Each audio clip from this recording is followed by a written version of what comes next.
Welcome back to the Bourbon and BS podcast.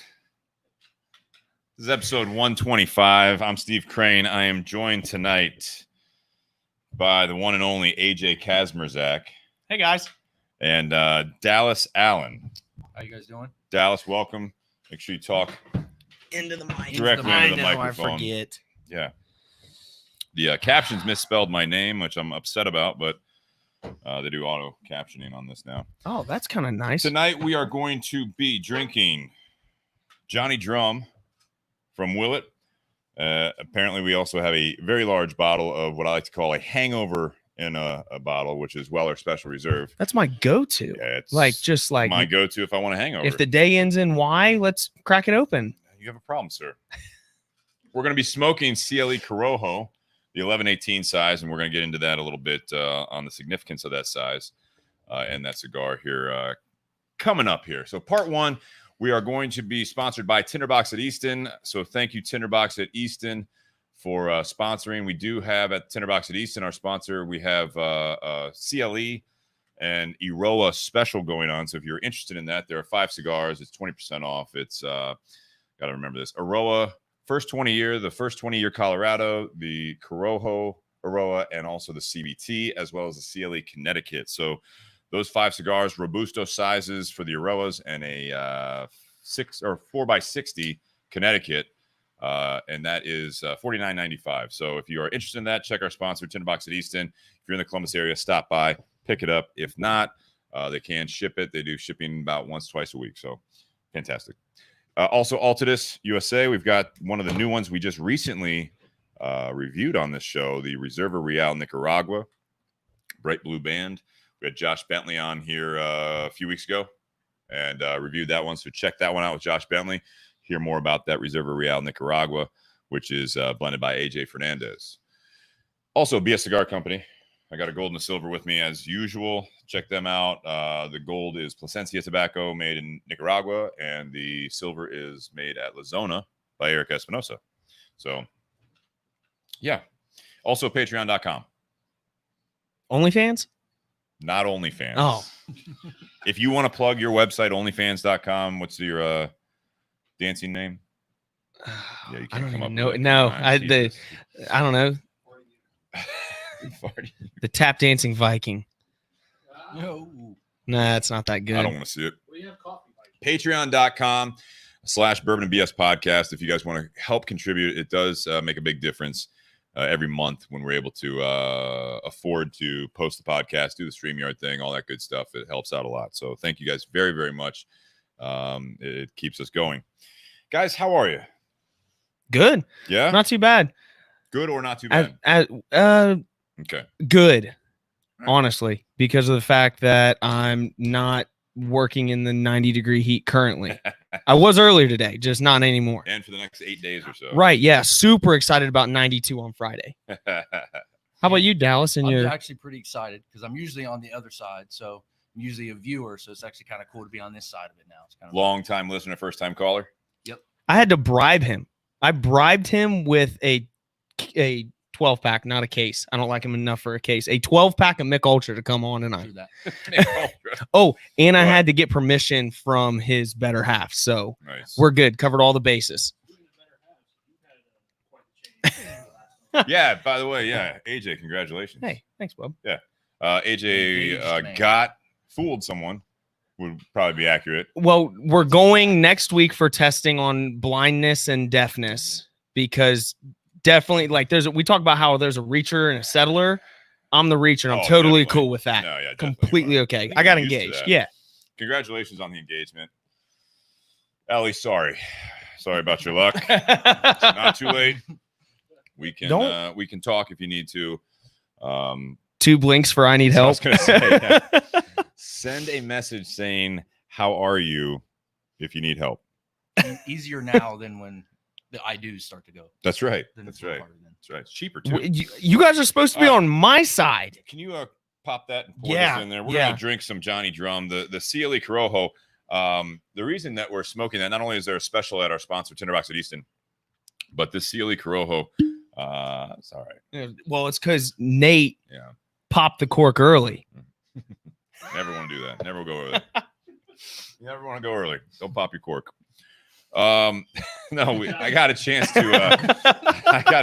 see Took a second for that one. Christian Aroa, Tom Lazuka last week at Royale Cigar Lounge. If you guys remember, Ryan Newman was on the podcast recently too with Josh Bentley, and that is the shop over on the other side of town here in Columbus, Ohio. Check them out. But they were hosting since the trade show for everything basically has gotten canceled. Thank you. Not good seeing events and stuff get canceled. Yeah, I don't like it. It's not. So we had the IPC, well, PCA now is what it's called, but we had that canceled this year in our industry. So some of the companies are doing their own traveling roadshow, and that's what Christian Aroa, who that's behind CLE Cigars here. He's also a pilot, and flew his own plane to Columbus. Heck of a hobby. I don't know what he doesn't do, but Christian Aroa is kind of a badass. He obviously has his own cigar company. He's a pilot. He's probably Heck of a mini golfer. Probably a mini golfer. His son is trying to get into the majors. Okay, now you've got my. Yeah. Actually, you've got Dallas's interest too. Mhm. What position? I don't know. How old? I don't know. If What Nook's watching, college? he can help out. And Nook, and he says and me, Nook Mercer, the CLE Asylum Aroa rep in our area. Good friend. He's been on the podcast several times as Great well. smokes. Yeah, fantastic cigars. So, yeah, if Nook, you know what Christian's son is playing, let us know. Nook, help us out. But yeah, the CLE. Let's start with the bottle first. Johnny Okay. Drum private stock Kentucky straight bourbon whiskey. Yeah. So this particular is actually made by Willet. Unfortunately, on the Willet website, they offer zero history about it. Perfect. It's 50.5%, so 101 proof.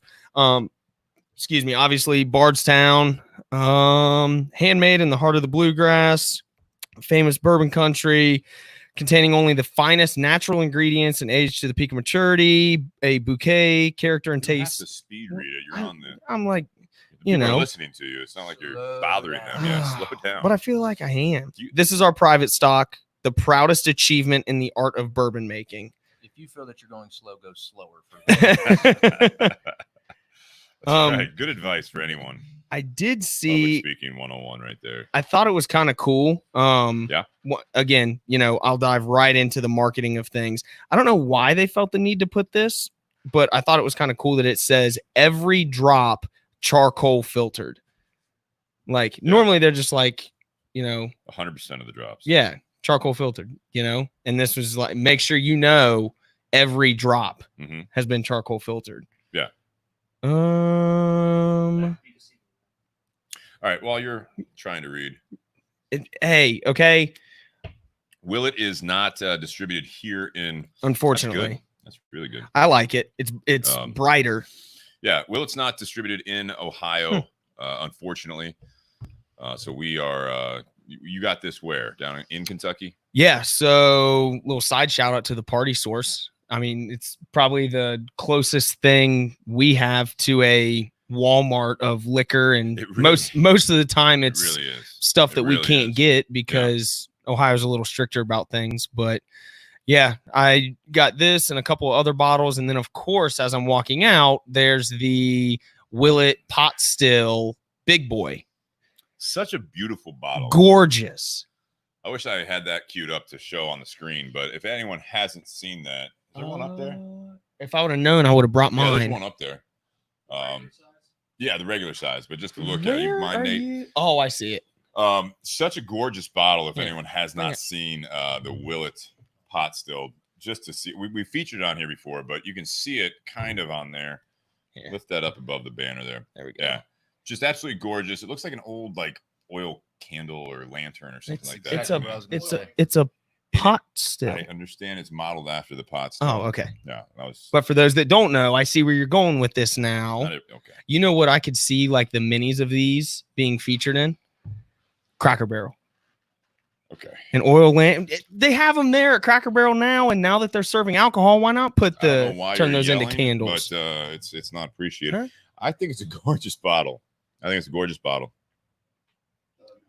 We're doing a podcast right now, so you know. Terrible hearing.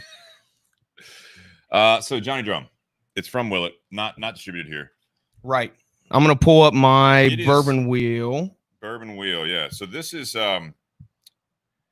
it's very good. It's a little less expensive, if I'm not mistaken, than some of their other choices. Right. Right.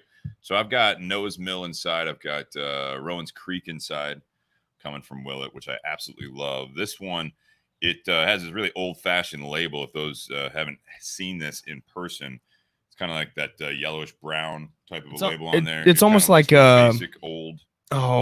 like a old Western saloon kind of font. You know what I mean? Exactly. Yeah. Very basic, but I do like that. Yeah. This part here with the Johnny Drum. Well, and I mean, in today's day and age, you know, it almost stands out on the shelf now because a lot of these people are going to like the darker labels or the greens or the browns or stuff like that. I agree. But Dallas, what do you think of this? So being actually like a whiskey drinker in training, I'm pretty novice. Like We all are. Yeah. So I haven't drank a lot, but AJ can kind of contest to this. There's a lot. I'm very picky when it comes to my whiskey, and I will honestly say that this is pretty good. Pretty good. Yeah, I actually really like this. It's a little bit tamer for me. So like those ones that really kind of punch you in the face, are kind of tough for me now, just because I haven't drank a lot. But this is actually, I taste the spice right away, is what I get from it. But I actually really enjoy it. Good. see, I like on the nose.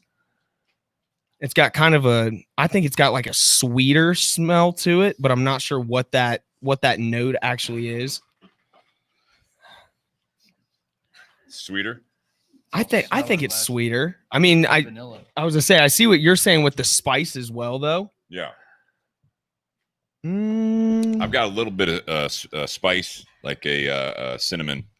now, there. granted, I could just be Bring completely. up your wheel. I was gonna say I could just be completely off because we are smoking as well. But do you get any sort of like tobacco-iness out of it, or is that No. just because it I pairs think it's well with the cigar? burning tobacco in your hand.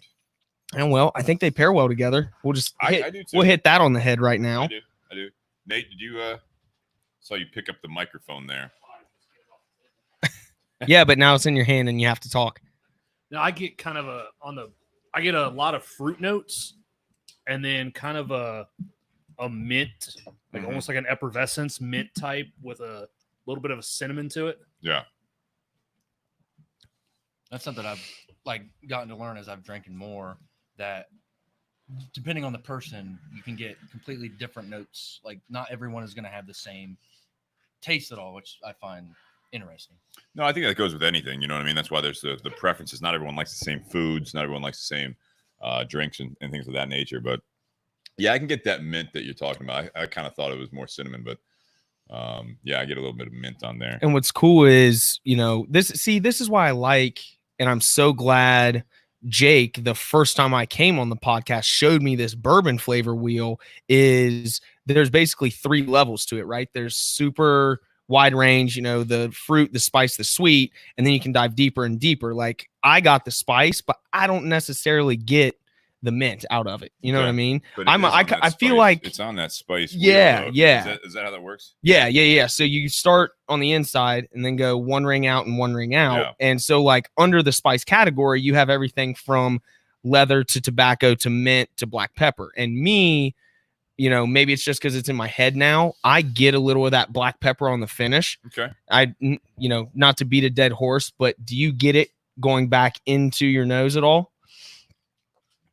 I do a little bit, but I mean, I retrohale all the time with the cigar, so Right. I was gonna say it's a nice warm drink, but it's also still I think like 88 degrees out right now, so You're glistening. it's pure testosterone. All right. So do we want their tasting notes? Go ahead, yeah. All right. So per them, People that know what they're talking about. on the nose, it's sour apple, vanilla, and oak. And so we kind of, Sour apple. I get no sour apple, but I definitely understand the vanilla and the oak. Yeah. You get sour apple out of I it? don't. No, I don't either. I don't Like get vanilla out of the taste either. I Yeah, I guess. just like, I don't know. The palate is a snowball rolling over. What's a snowball taste like? It literally, the palate is a snowball. It's cold water. but this is like room temperature. Snowball rolling over Fruits, vanilla, and spices, mixing them all together into a well-balanced and complex whiskey. Thank you, Bill Thomas of Jack Rose Dining Saloon. Snowball effect. I like it. Well, we know that we're not all off kilter because of the fact pretty much all of us said vanilla and spices in some fashion or another. No, I mean, I think it's delicious. I also think, well, before I say that, what would you guys pay for this bottle? See, I'm trying to remember exactly what I saw for. Dallas, go ahead first if you want. Well, being a rookie, I typically don't know probably the ranges when it comes to what would cost what. But being somebody that likes this, being a rookie, I probably pay decent money. I'd probably pay around 30 to 50 for it. 30 to 50? Yeah. Narrow it down a little bit, Steve. Johnny Drum, I want to say that's 30. If I remember. With tax, I paid $32.95 or 32 something. So again, though, with it coming out of Willet, like that bottle there is going to be about $40. Is it? For some reason, I thought it was in that 50 category. Maybe the big one. Big one's no. Big one's no. Big one's 90. 90. 89.95. That's why I passed on it. Beautiful bottle. But yeah, so $30 for a Willet product, I think, is actually fairly inexpensive. Yeah, and this is what it is too. The private stock. I didn't realize. I mean, excuse me. Through the private stock name, I figured they probably had just a regular Johnny Drum, but I didn't see that while I was there. I think this is it. When I looked it up, there's another Johnny Drum. Yeah, it was like a taller, almost like a Heaven Hill green label bottle. Interesting. I don't know if anyone out there knows. Well, yeah. See, I think I've only seen this bottle. I haven't seen that one. And that could be it. Yeah. Well, it says Johnny Drum green label, so it could be discontinued. Like, 43% alcohol on the green label. Variants green, black, black 12, and private stock. I'd be interested to see what the black 12 tastes like. Yeah. Just because I would assume, I think it's safe to assume it's probably a 12-year. Yeah, and to be clear, this is the private stock. Yeah. Overall, I think it's a good whiskey. I think Willet products for me do it for me. I mean, they're good. They're good. Just like the Gant, the whole spectrum. Yeah, they're all slightly different. You know, you got the different proofs. You got the different. I mean, I don't know enough about it. I've been to Willet and it's gorgeous, but I don't know like the different mash bills for the different bourbons. I don't know if they're all different or not. I'd love to, if anyone is watching right now, can chime in or whatever and see. But Willet is absolutely a gorgeous facility. It's kind of. Have you been there, Nate? Has anyone else been to Willet? I have not. It's definitely on my bucket list. So Willet, it just kind of reminds me of, kind of like the tobacco. I think I may have talked about it before. Is that it's very old school. Nothing really, really outstanding. Like fantastic technology that like some of the big boys. Mm-hmm. They're a little smaller. The rick houses are beautiful, just real basic white rick houses, kind of all off on their own. They've got like these almost like tracks, like railroad tracks that they roll the barrels down, which is really cool. Now, when you went, did you go on a tour? Yeah. Or okay, yeah, gotcha. On a tour. And then they do have like that bottle that's on in front of you, AJ, that Willet, the pot still. It's like a 2-story pot still, and it's really cool. It's huge. Yeah, it's very large. So it's cool. I mean, it's copper, right? It's copper, yeah. So it's a copper, yeah. It's a great facility. I would definitely recommend going there. It's a little bit off the path of some of the other Bourbon Trail, but that's also kind of the point, right? But it is very nice. It's right actually across the street from Heaven Hill. Now, correct me, because one of the things that I like of the Willet products that I've had is they're not an obscene amount. As far you as get price. Yeah, I mean, like you get just the one a lot of people think about is like Whistle Pig. I don't think Whistle Pig. I mean, aside from the piggyback 6-year rye, I don't think Whistle Pig puts out a product under $90. Whereas Willet has everything from the 30 range to the 50 to, if you get a big boy, then you're in the 90 range. Well, Willet also does you know, they have some. Like you can get your hands on older bottles that were actually sourced before they were doing it again. Bob Brer's been on the podcast. He's a local guy, so he had like a 15-year. Love Willet Rye. That's right, and they have Willet Rye is fantastic. I have a couple bottles of 3-year inside. I was gonna say, what are the age statements on those? Because don't they jump years? Some of the family estate stuff can get very expensive. Okay, can get very expensive. But you're right. The everyday bottles and stuff like that, I think, are very reasonably priced. And I have not had a bad one that I have not really cared for. And all joking aside, that's kind of like with Buffalo Trace. Like you have the Weller on there, the Weller Special Reserve on the table. I mean, for me, like I love the Antique 107. I like the Full Proof. I like some of the other ones, and I like a lot of Buffalo Trace products. Mm-hmm. I don't mind the flavor of the Weller Special Reserve. It's just not my favorite. Like it's like one that I will pass on the shelf. See, at $30. And going back to what Dallas's point was about people having different taste buds and stuff like that. Like there's a reason I bought the Big Boy, and it's because of the fact that it's just an easy go-to daily drinker for me. You know what I mean? And you're a big E.H. Taylor guy, right? Is that a Trace product? It is. Okay. Yeah. And so, I mean, I like E.H. Taylor. I like, there's an alarm. There's an emergency. Yeah, that's one thing we're doing right now. Sean's going to be checking on Frank the dog. But he's riding solo inside for the first time during a podcast. So poor guy. The house is probably destroyed at this point, but we'll see.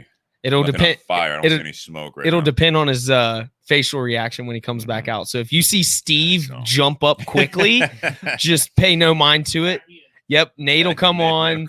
We'll finish it out. Just roll it. Yeah, okay. But yeah, so I like this bottle. Let's go on to the cigar here a little bit for the first part of this the episode. CLE. Do you know what that stands for? Are you going to tell me? I can. I was just asking if you knew it. I mean, answer the question. I'm going to make it like I know what he's talking about. So you ask what it stands for. Oh my God. So what a lot of people think it. It's going to be a long night for you. It really is. And for anyone listening still, if we make it to the end with listeners. Right. Just go cross-eyed, Kyle. Yeah. So, yeah, exactly. We're dropping off like flies. So it stands for, it's Christian Eiroa. The L is Luis, I believe. Don't mess this up. I'm going to. I think it's Luis, yeah. And so, yeah, it's his middle name, yeah, Luis. And so, yeah, it's Christian Luis Eiroa. The Eiroa family used to own Camacho. Okay. They sold that off to Davidoff at one point. And then in 2012, they started this company, CLE. Gotcha. And Eiroa Cigars as well. And then also Asylum. They had a couple others in there. So with this CLE, right? Yeah. Is this all hands on by Christian, or is this just kind of like the Nike Jordan thing where, you know, it's... Oh, no. They have their own farms. They have their own facility. Okay. Yeah. Gotcha. Yeah. So they are based out of Honduras. This is all Honduran tobacco. This is Corojo Puro. The thing that's really cool about the Eiroa family is that they have arguably the best Corojo seed tobacco in any country. It's authentic. It's straight from Cuba. It is something that birds having sex out there. Can you say that on a? Yeah. Oh, okay. It's the 99 Corojo. And so it's something that they say that 99 Corojo, that's the year that it came over, right? That's the seed. And they say like around 2000 in Cuba, they actually, getting all serious, they had blue mold scare in Cuba. So they had to kind of do some sort of a hybrid. So they say it's not like authentic Corojo as much in Cuba anymore than it is in like Honduras. Oh, so that's what they say, and I mean it is some of the best Corojo tobacco. The way that they utilize it is fantastic. So just so that I'm following along, Corojo is a specific variant of tobacco. It is a seed strain, yeah. Gotcha. Yeah. Okay. And it's one of the best in my opinion, and I think the Eiroa family, Christian and his team, do a really, really nice job with that. They utilize it in a lot of different blends. This used to be supposedly what the Camacho Corojo was. This one, and then he has the Aroa Corojo. So he's got like different types of blends, but that's when you see like the Camacho Corojo back in the day before it had the real big bold bands. You had just the C on there. That was the Christian Aroa Camacho brand. How far back is this? Because I've been coming to you since 2018, 2010. No, I think they rebranded in like 2011 or so, 2012. Because in the initial part of it, when they sold the company, they actually were still manufacturing the Camacho brand for Davidoff. Then they sold them part of the land and everything else. I think one of the barns they sold to them, something along those lines. So, yeah, they're no longer tied in with the Camacho name. That's purely all Davidoff products now, but it's based out of the same area. And then you see things that they do that, you know, they're legally allowed to do it, but like the Camacho Diploma, when they said it's the original diploma, and it wasn't. I mean, they don't have the same kind of tobaccos. So, but they have all the naming rights. So, but this with CLE, to get off of that, yeah, Nook says 2012 they rebranded when Christian left officially. That would have been right. That would have been the year before I started coming to see you guys. So you would have seen just the big bold Camacho. Yeah, I've only ever known the big bold Camacho labels, which I like the marketing on those. It's cool marketing. They had to do something, I think, just to kind of break away from the Christian Aroa side. But the CLE, they've done some rebranding on this. This has a high-end red label band on it with the hologram, which is not cheap to do. If you guys, I think I threw mine away, but the tissue paper, so what they did was, do you have that still? Oh yeah, I save all of them. What they do, for those they can see on camera, they do this Corojo tissue paper. They use tissue paper instead of cellophane on all their cigars. And the reason they do that is not only does it look nice and stand out, but it does protect the cigar in a sense, much like a cellophane wrapper on there. So you have that on there. It'll help prevent, and it's cheaper. But which is what they make up for in the what do you call it? Yeah, in the band. So, but I was gonna say the tissue paper, I think it looks amazing, and also like Nook says, Christian hates cello. It's more of an old school look. You open that box and it's like you have tissue paper on it. You can see the tobacco. You don't have the cellophane on it, and it also serves a similar purpose of protecting the foot and the cigar. And you know what? I'm probably going to catch flack for it, but from a marketing standpoint, and maybe this is just me being a little bit more new school when it comes to the brandings and things like that. Yeah. I would much rather look at a Alec Bradley label or what was the Flor de las Antillas, is that right? Yeah. I like the intricacies of it where like I gotta get super close to it. Yeah. This doesn't. The cigar is a fantastic smoke. Yeah. But this to me doesn't have a whole lot of like oomph, like wow factor. See, I actually would be on the opposite end of that. When it comes to marketing for me, I like simplistic, something that's easy to recognize. It's not as much going on. Yeah. So with on the tissue paper, that it's pretty much just the name. So when you look Corojo, at what you're looking at, your eyes go straight to the name of what the cigar is. Well, and I could see the argument for having that because of the fact that you were talking about how, you said this is 100%. Yes. This isn't a blend. So, those still in the a blend of tobacco, as far as like wear off the plants and all that stuff. Right. Corojo, Honduran. But like those that know what they're looking for, it probably makes their search much easier because they see that they're like, oh, Corojo, I know I like that specific tobacco seed. Let me try this one. You know what I mean? And so I get that standpoint as well. Yeah, I'm with you a little bit. I can see both sides because I like what CLE and Aroa is doing. I like the Aroa bands better. I think that's more of a classic. They still have the hologram, but it's definitely more of a traditional one like you're thinking about, in my opinion. It's a little higher end. This is with the hologram and everything. It's a specific look. It's a bold band. You've got just they have different colors. So, and they redid that a little bit where the Corojo's are red, Connecticut's orange. Trying to remember the other colors. Oh yeah, Connecticut's yellow, Habano is orange. But you have these they kind of color code them for CLE. So we'll just say. But they added this hologram. I don't think it was all that long ago. And again, I kind of see what you're saying, AJ. It's almost like not futuristic, but it's not this traditional. You have the history behind a royal family, and so for the sake of the majority of Ohio viewers that are listening, this was made specifically for the Buckeye State, right? No. Oh, that's really stupid. It's scarlet and gray. What do you mean? Red's the most popular color on the cigar. Because of the Ohio State Buckeyes, right? It's a good thing you're pretty. Oh. It's a good thing you're pretty. No, so getting back to the cigar, this is interesting. If you guys noticed this, is that if you look at the overall shape of this is not a Toro.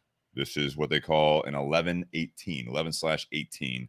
And if you notice, it's almost a slight, not really figurado, but it has the ring gauge does vary in that. So they did that with, I guess, the original Diploma, which was one of the Camachos. They started this. It's kind of like a pregnant Toro is what they joke about.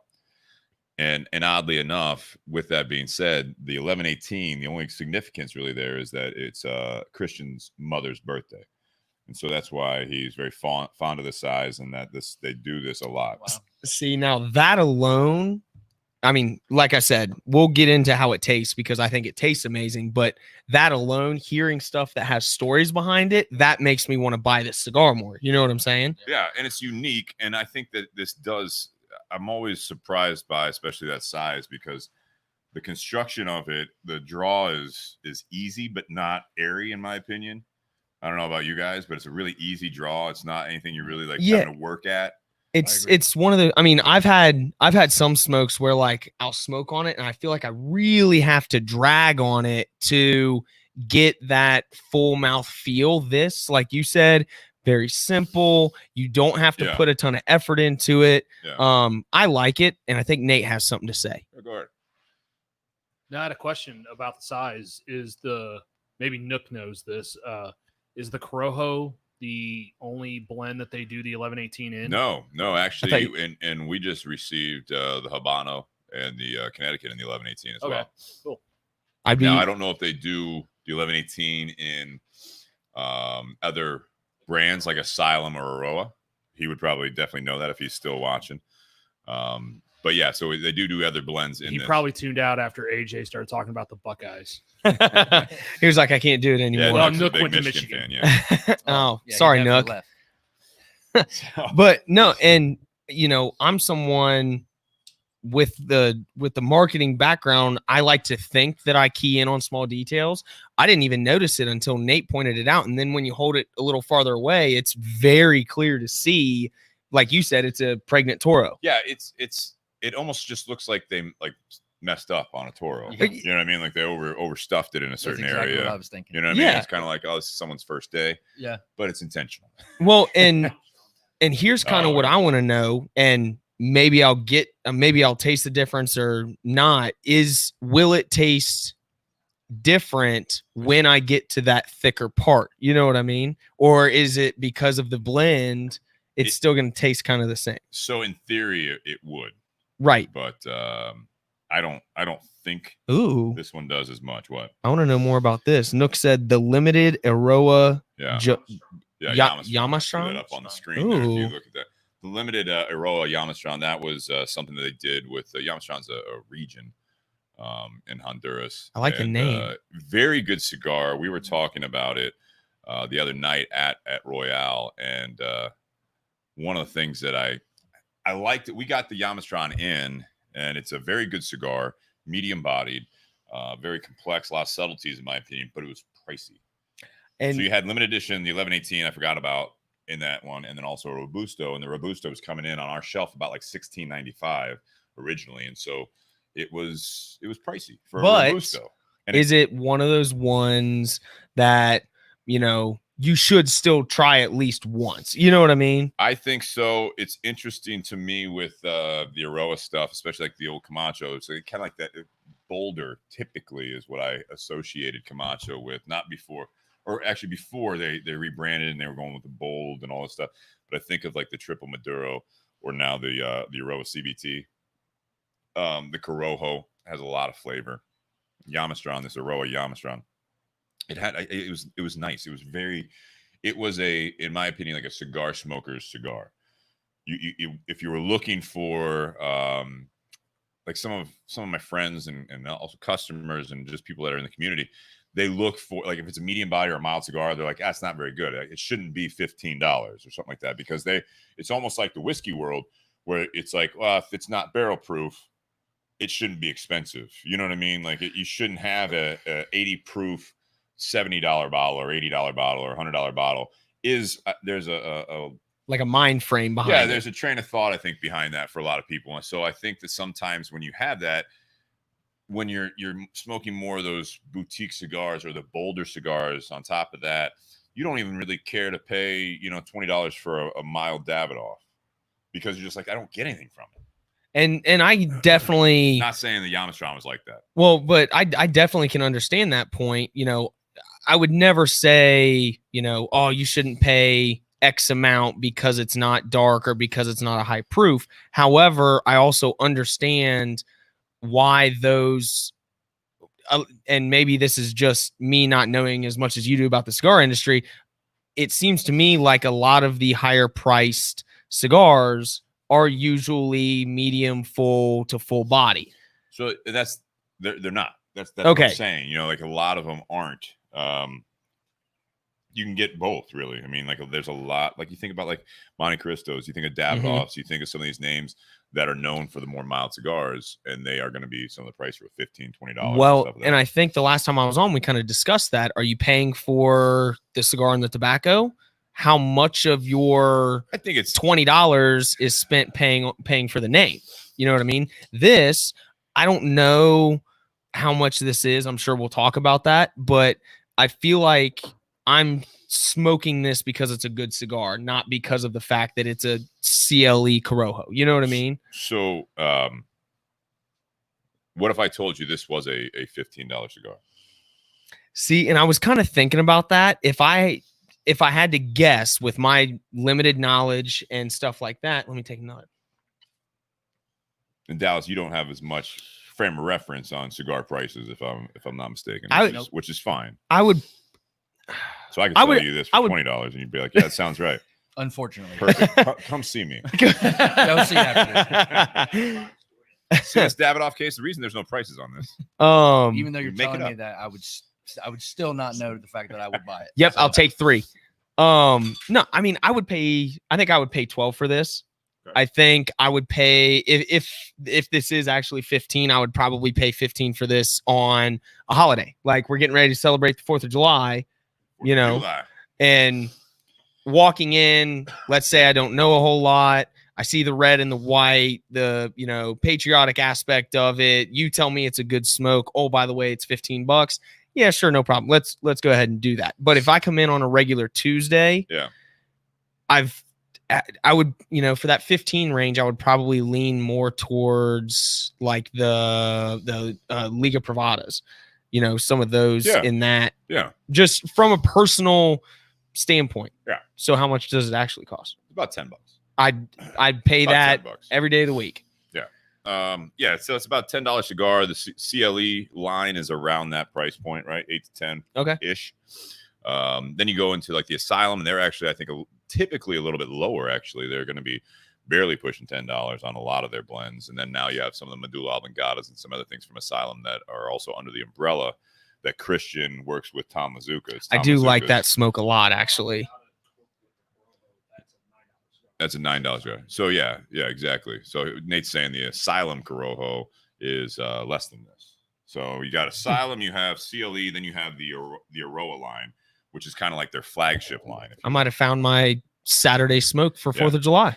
Yeah. And then Avi chimed in and Nook also on the feed. So if you guys are listening to the audio, if you guys are Wednesday nights, you can actually chime in on the Facebook feed or YouTube feed. But it's the Aroa Dark is full bodied. That's another more limited brand name from them. It's basically It's deceivingly full, in my opinion. Kind of like the Oliva V is deceivingly full when I'm smoking it, because it doesn't taste like it should be really full bodied, but as you're smoking it, it does kind of kick you a bit. So, and that's going to be basically, they call it the Aroa Dark, because they have the Aroa, I think it's called the Classic, which is just their Corojo. Okay. It's a red label Aroa. Then they have the CBT, which is all Maduro. Gotcha. It's got Maduro. It's in the wrapper, binder, and filler. And then you have the Aroa Dark, which is a darker Corojo shade wrapper.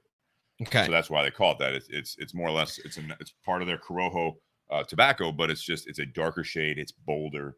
And fantastic cigar. And that was my next question. And I'm sure Dow can agree with this. A lot of people that aren't in the industry, we relate color of the tobacco with how it's going to smoke. Right. And so the Aroa Dark, does it look like the you have one of those? Does it not on you? It's literally just a shade darker than this. It's not like a Maduro. Okay, so it's not as dark as what you would expect a name like Aroa Dark to be. And so that's probably why CBT you guys is that Maduro. The CBT, basically the CBT, and I don't know, Nook would agree. They're not allowed to say it, but it's basically the old triple Maduro. Before they, when there was Camacho triple Maduro, they couldn't use the name triple Maduro because they sold that along with the Camacho branding. So then they did CBT, which is Kappa. We're counting on you here. I'm not good at Spanish after 4 semesters in college. Basically, it's Spanish words for wrapper, binder, and filler. Dallas, CBT. You took Spanish in college. And I should know a lot more than I do. Kappa, binder, I don't know. Just roll with it. Sound confident. It's you guys get the gist, but that's a very dark cigar. Yeah. Okay, gotcha. That's the triple. But and love it. Goddamn right. So I will say this: smoking this at $10, what's the Aroa Dark coming in at? It's going to be more towards the 13, 14. But see, and I'm interested to try that now. The Aroa line is going to be more expensive. It's going to be in that now 10 to 13 for the Aroa Classic or the Corojo, and then the CBT. Then the first 20-year, which is now kind of the Maduro first 20-year, and they have a first 20-year Colorado and a Connecticut, I believe, as well. And those are going to be in the 14 to 17 range, 14 to 16 range. Okay. That's kind of like, and I don't think it was a knockoff by any means, but it's kind of an ode to, it really reminds me of like the Padron anniversary. It's their Padron anniversary, like 1964. Oh, okay. 1926. Yeah, the first 20 year from Aroa is going to be signifying Christian's first 20 years in this industry. Once again, I still like stuff that has a story to tell, and so I'm looking forward to he's going to be releasing the Aroa 25th coming up. So it's already been 5 years since the 20, which I can't believe. You blanked. Yeah, but the first 20 years, fantastic. That's a cool story. I can't remember if we've done that on the podcast, but just briefly, that was something that Christian's dad, Julio, actually did the blend for Christian. Oh, that's awesome. Yeah. So it's kind of a gift blend, and then the Colorado is kind of Christian's blend, and it's fantastic. Great family. I was happy I got to see Christian and Nook, and also Tom Lazuka last week. It was great to see all those guys, and we're trying to get Tom on the podcast. He wants to be in the garage though, so we have to work with his travel schedule. Gotcha. Yeah. But no, I mean, I think this is a great smoke. Do you like it? I do like it, and so that's why I was going to, like, as a rookie question, if I was going in and I was wanting to pick a cigar, because you were talking about color of the tobacco with a lighter color compared to a darker color. Yeah. Is the taste get more like? Is it stronger the darker the tobacco? Is it? So not always. The strength, and we'll do a quick kind of review. A lot of the color comes from the fermentation process, and you'll get strength from where it's located on the tobacco plant. Okay. So like the higher up, they have what they call primings. There's typically 6 primings, and you've got the lower primings, and that's not as strong. And then the middle primings, the Seiko, is going to be a little like more flavor, but also have a little bit of body. And then you have Ligero, which is towards the top, and that's like the 5th and 6th priming, and that's going to have more strength. Okay. It's getting more nutrients from the sun, And that's where I think a lot of the strength comes from. The actual nicotine strength in a cigar blend will come from the filler. But you will see a lot of times the darker wrapper leaves, which is what you're seeing, typically does get married with or blended with stronger tobaccos. Okay. You don't typically see a very, very dark wrapper shade that's a extremely mild cigar. But like Nate brought up the Onyx. Yeah, you brought up the Onyx. Ashton Maduro is another one. Some of the Fuente that uses broadleaf. Yeah, Onyx is a Connecticut broadleaf wrapper, but it's medium at best. I was gonna say, and everyone thinks the Onyx is like a full-bodied cigar because it's oscuro. It is black. but traditionally, Connecticut broadleaf is more of a mild smoke. Correct? Incorrect? You're thinking Connecticut shade. Okay. I think. Not to put words in your mouth. Connecticut shade is going to be like the lighter. When you hear Connecticut, a lot of times, it's a lighter shade, and it's actually shade grown. So they put cheesecloth over the fields when they're doing the Connecticut shade. Right. I have one. I was gonna say every time. So yeah, that's going to be a Connecticut seed, Connecticut shade grown wrapper leaf on the CLE Chile, which is another line from CLE. It's blue. Cigar. It's blue. Yeah, I love it every time you dive into that kind of stuff because once again, I obviously relate everything back to the coffee industry. Yeah. And so now all of a sudden I want to go the next time you take a trip down to is it technically a plantation? Is it a farm? Farm. Okay, so the next time you go down to a tobacco farm, every time you talk about this, I want to go down there just so that I can see the process and how it works and stuff like that. Like that sounds awesome. Yeah, I mean it's all part of the process. Obviously, in the fields, typically it's going to be what you'd imagine any plant. It's green. You know what I mean? They're not necessarily going to be like this brown leaf on there. Right. That's all through the aging, like curing process. Okay. When they hang it and then they do the pilons. You know where you Dallas probably doesn't know this. The pilons you've got basically where they will they stack the leaves. Okay. And then the pressure from the leaves just being on top of each other creates heat and fermentation then. Oh, okay. And so then you've got, and it produces a lot of ammonia smell too through that process. Really? Yeah. So you basically, I always explain it like, think of like a meat thermometer. Okay. So you stick a thermometer in this in different parts of the pilon. And as it gets, because they don't want to get too hot. So then they're rotating these leaves all. I mean, it's and all of this is hand done, right? All hand done. That's what's remarkable. You know, the people that go out and they hand pick all the coffee cherries, and the people that go out and they're having to rearrange and sort, and that shows you how smart all of these individuals are. Is like, you know, oh, these 5 need to be in the upper middle section, and these 2 need to be down in the bottom. Like that's incredible to me. Well, it's the farming side of it, and then it is, you know, generations passing this technique down. I mean, this isn't something. It's kind of like what we talk about with whiskey, and we had the Wiggle whiskey on from Pennsylvania a couple times now. And the one thing that we talked about on that is that I'm not always a huge fan of like recreating the wheel. And so when they do those 10, 15 gallon barrels, and then it's like pressurized and blah, you know, all this stuff, just go with the 53 gallon barrels that are more traditional, and you have to sit on it longer. But different parts, you know, like you got the different climates and everything else that impact that. So then, you know, you're trying different things. But that's with the tobacco. There's a lot of these very traditional methods of doing things, and if it's not broke, don't fix it. Correct. You want to say something? I was going to comment about the pilon. Like they constantly every day almost rotate the tobacco in that pilon. Because if they just leave it sit, the tobacco that's in the middle of that pilon is going to get so hot, it's actually going to start to cook. Yeah. And it's going to tarnish the flavor and the color of that tobacco. But then, I mean, like every day they're checking it, they're rotating it. But if you take one of those pilon bales, either the square bales or the old traditional ones that are round, like they use for the CAO pilon. Yeah.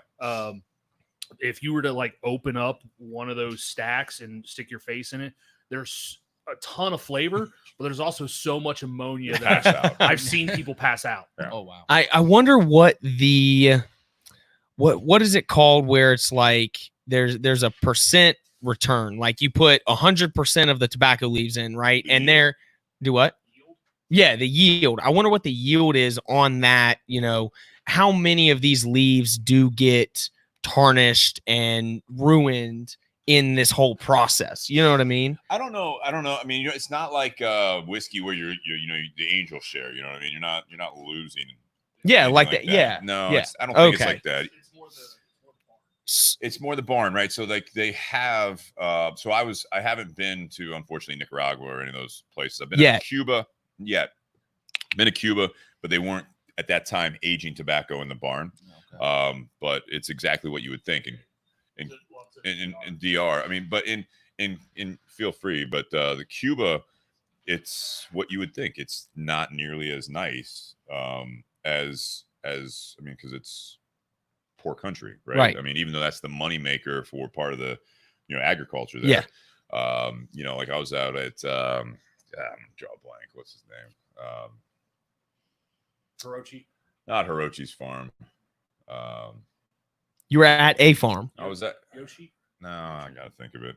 Drawing a blank. He won like cigar maker of the year several times. I've got several of his cigars. I can't think of his name right now. So shameless.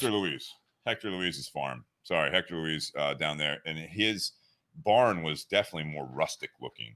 And I had just gone to Connecticut not that long prior to that, and I mean it was like these beautiful red barns, and they had what I thought was archaic type of this almost like 4 bicycle seats, and they basically like went through the field and just plopped down these little pods, you know what I mean, after it had been in the greenhouse. Real old school. Well, it was like 80 years old.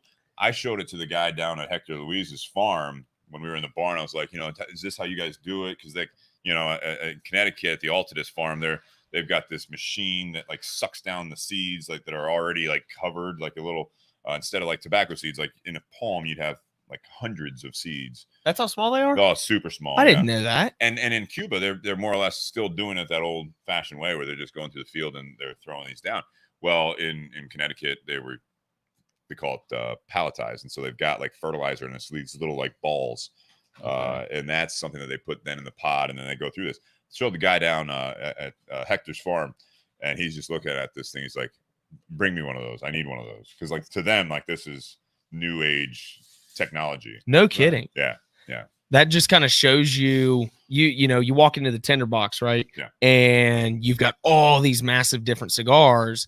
I love that initial, I guess it would be like initial middle process of you might have a cigar on one side that has the highest end technology that has been put into creating this, and then you've got one right next to it that is still the old school traditional way of doing that. And I think that's so cool that both can be amazing cigars. Yeah. Nook had a great comment. I was going to say that. Yeah. Nook says, the Aroa family, so CLE, they grow for wrapper leaf, but if there's imperfections, then it'll be put in the filler. Avi chimed in, everything is sold scraps to lower grade manufacturers, cigarillos and stuff like that. So they don't really have a loss in the yield, if you will, that it's just thrown away. Right. It's all used for something. See, and so barn, going back to what were the stacks called that you were talking about? The Pilon and the different, the different fermentation process and stuff like that. Here's my shameless plug of the evening. My coffee company, we actually just found a bean that is now what's called a winey process, and it's a little newer process. Perfect for you. Yeah, exactly, right? Because I like red wine. No. Yeah. But no, it's actually very interesting because of the fact that generally with coffee beans, in order to kind of like dry them out, a lot of times they'll lay them out and space them out and let the sun get them. Yeah. But with this winey process, they essentially fermentate a little bit. And going back to how hands-on everything is and how, it's people that are still doing this, not technology. Yeah. They have to go out at the end of each day, pick up these beans, put them into bags, store them for the night. And then they bring them back out the next day and start the process over. And they do this repeatedly. Daniel, my business partner, would know the exact amount of days, but it's get him on here too. Oh, he's coming. I'm leaning on him. I got Dallas on. I'm leaning on Daniel. We're going to get him on, but it's just so interesting, the different processes in the craft industry. Yeah. Well, there's a lot of similarities when it comes down to it's the farming side. I mean, there's so many similarities in a lot of these, wine, coffee, whiskey, cigars, tobacco, all that stuff. I mean, there's a lot of similarities for obvious reasons, because it all goes back to the farming. There is no end product if you don't start it, with seed. Same thing with whiskey. I mean, I've talked about it before when I met I cannot think of a name. Eddie Russell. And we were doing that. Everyone always asks about, mash bills. They talk about, the aging process. They talk about all this stuff. And I asked him about, because coming from tobacco, it's like, well, what about the grains? Where do you guys get the grains? And you could tell everyone in the room is just like, oh yeah, like I don't even think about that. Yeah, he thinks about that. And I'm sure he really appreciated that. Yeah, and he knew obviously every little bit about it. And it was very cool because it all comes back to that. Coffee is a little bit, I think, more in your face as far as, the beans and that's the raw product. There's right. Yeah. You can't, go out and I guess in some places you can't go out and pick a corn kernel or pick soybeans and then take them back and eat them. Whereas coffee, there are some places that's how they drink their morning coffee is they go out, they pick a couple of them, they'll set them out, let them dry for 1, 2, 3 days, roast them, drink them that same day. That's awesome. And I mean, it's like they're drinking it in front of the field that they just picked it from. That sounds pretty awesome. It's pretty cool. Why don't you do that? Huh? Nothing. We're hoping to end up getting in touch with some of them. We actually just sourced our first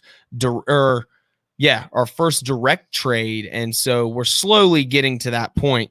But I urge both of you, I remember doing it last podcast, get some of the smoke in your mouth, take a drink of the bourbon, and tell me you don't get more fruity notes come out. Like I'm gonna choke doing this. No. It's like a prank?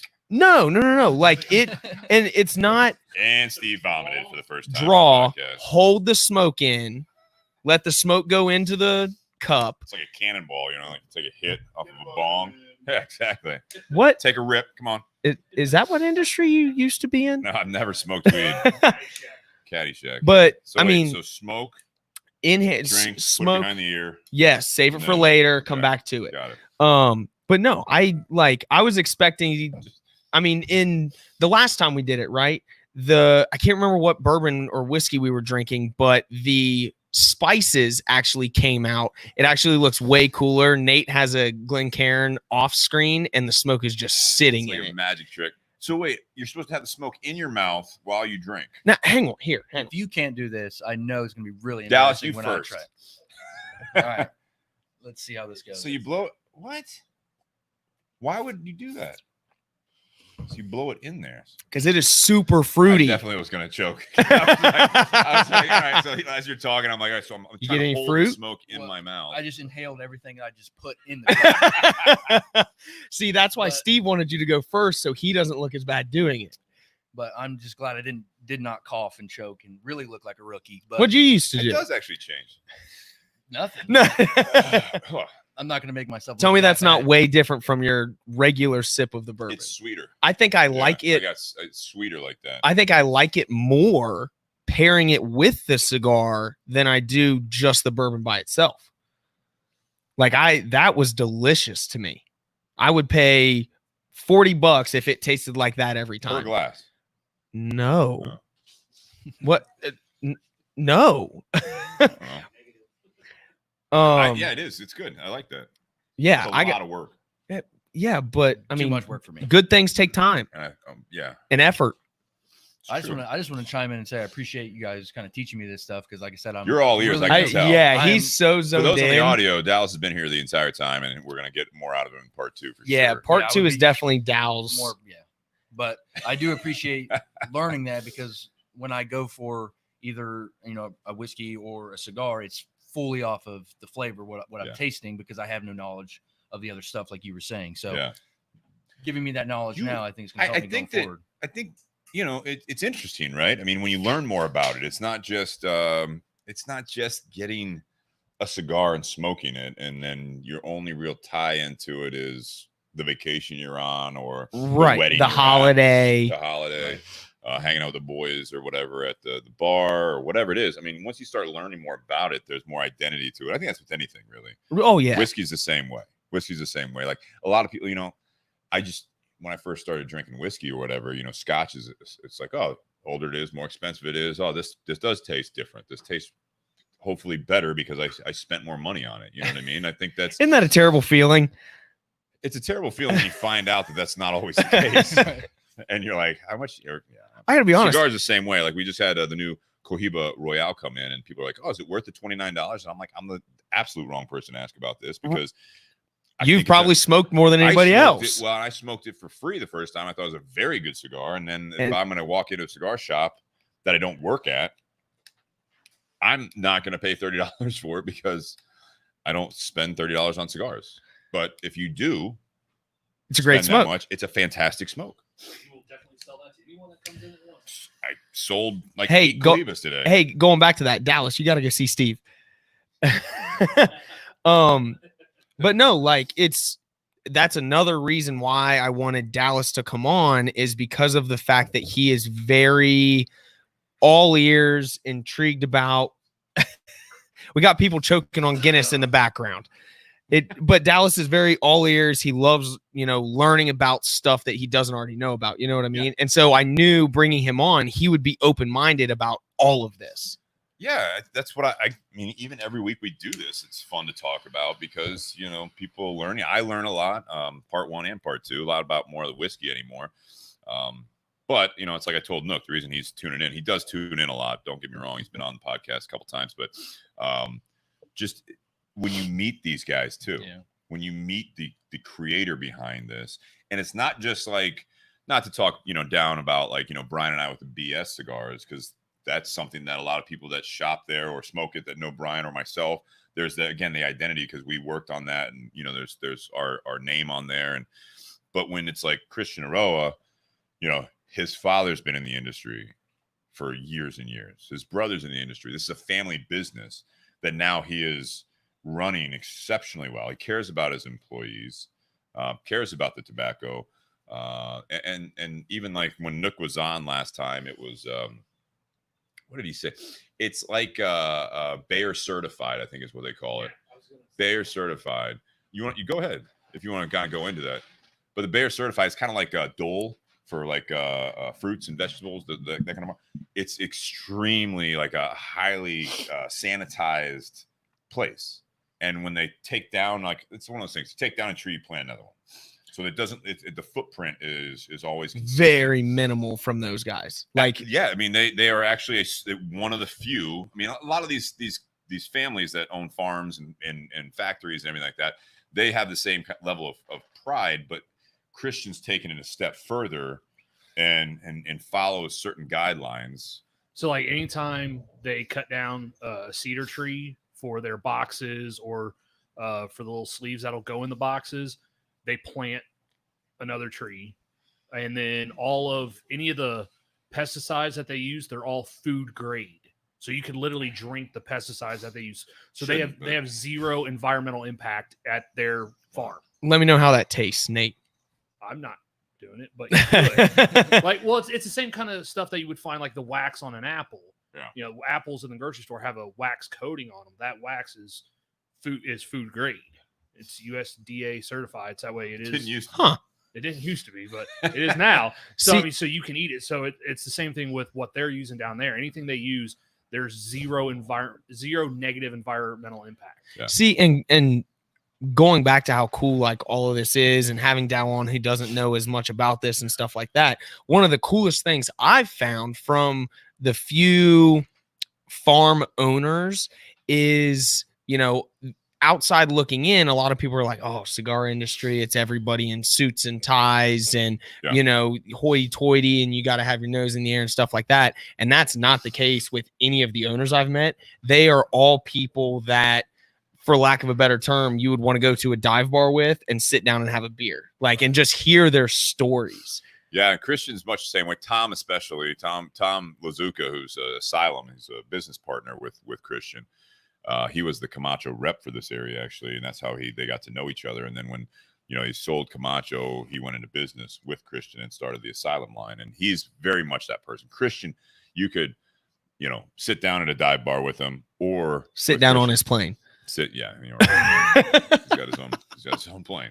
When are we getting one of those? A plane? Yeah. I'm hoping Jennings Java does, and then we'll just put a BS We'll do a sticker on sourcing trip to a coffee tobacco region. I like it. 2 birds with 1 stone.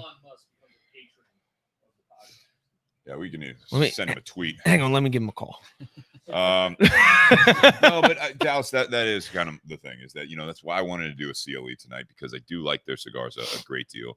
But yeah, seeing, you know, Christian and chatting with him, hanging out with him, and then, you know, talking with Tom as well. I mean, it's just a great family. By the way, Christian's son is a catcher. I saw that. Yeah. I like that. And of course you would. But yeah. So, and obviously all the draft and everything kind of got fucked up. This year. Oh, so he was. Yeah. He so graduated. He's in college now. He went to college to play ball. FIU. So okay. He's going to get drafted out. Really? Exactly. Yeah. All right. So Dallas, you first here. This is when we do the rating for the end of part 1. Okay. So you're going to rate out of 10, 10 being the best. Okay.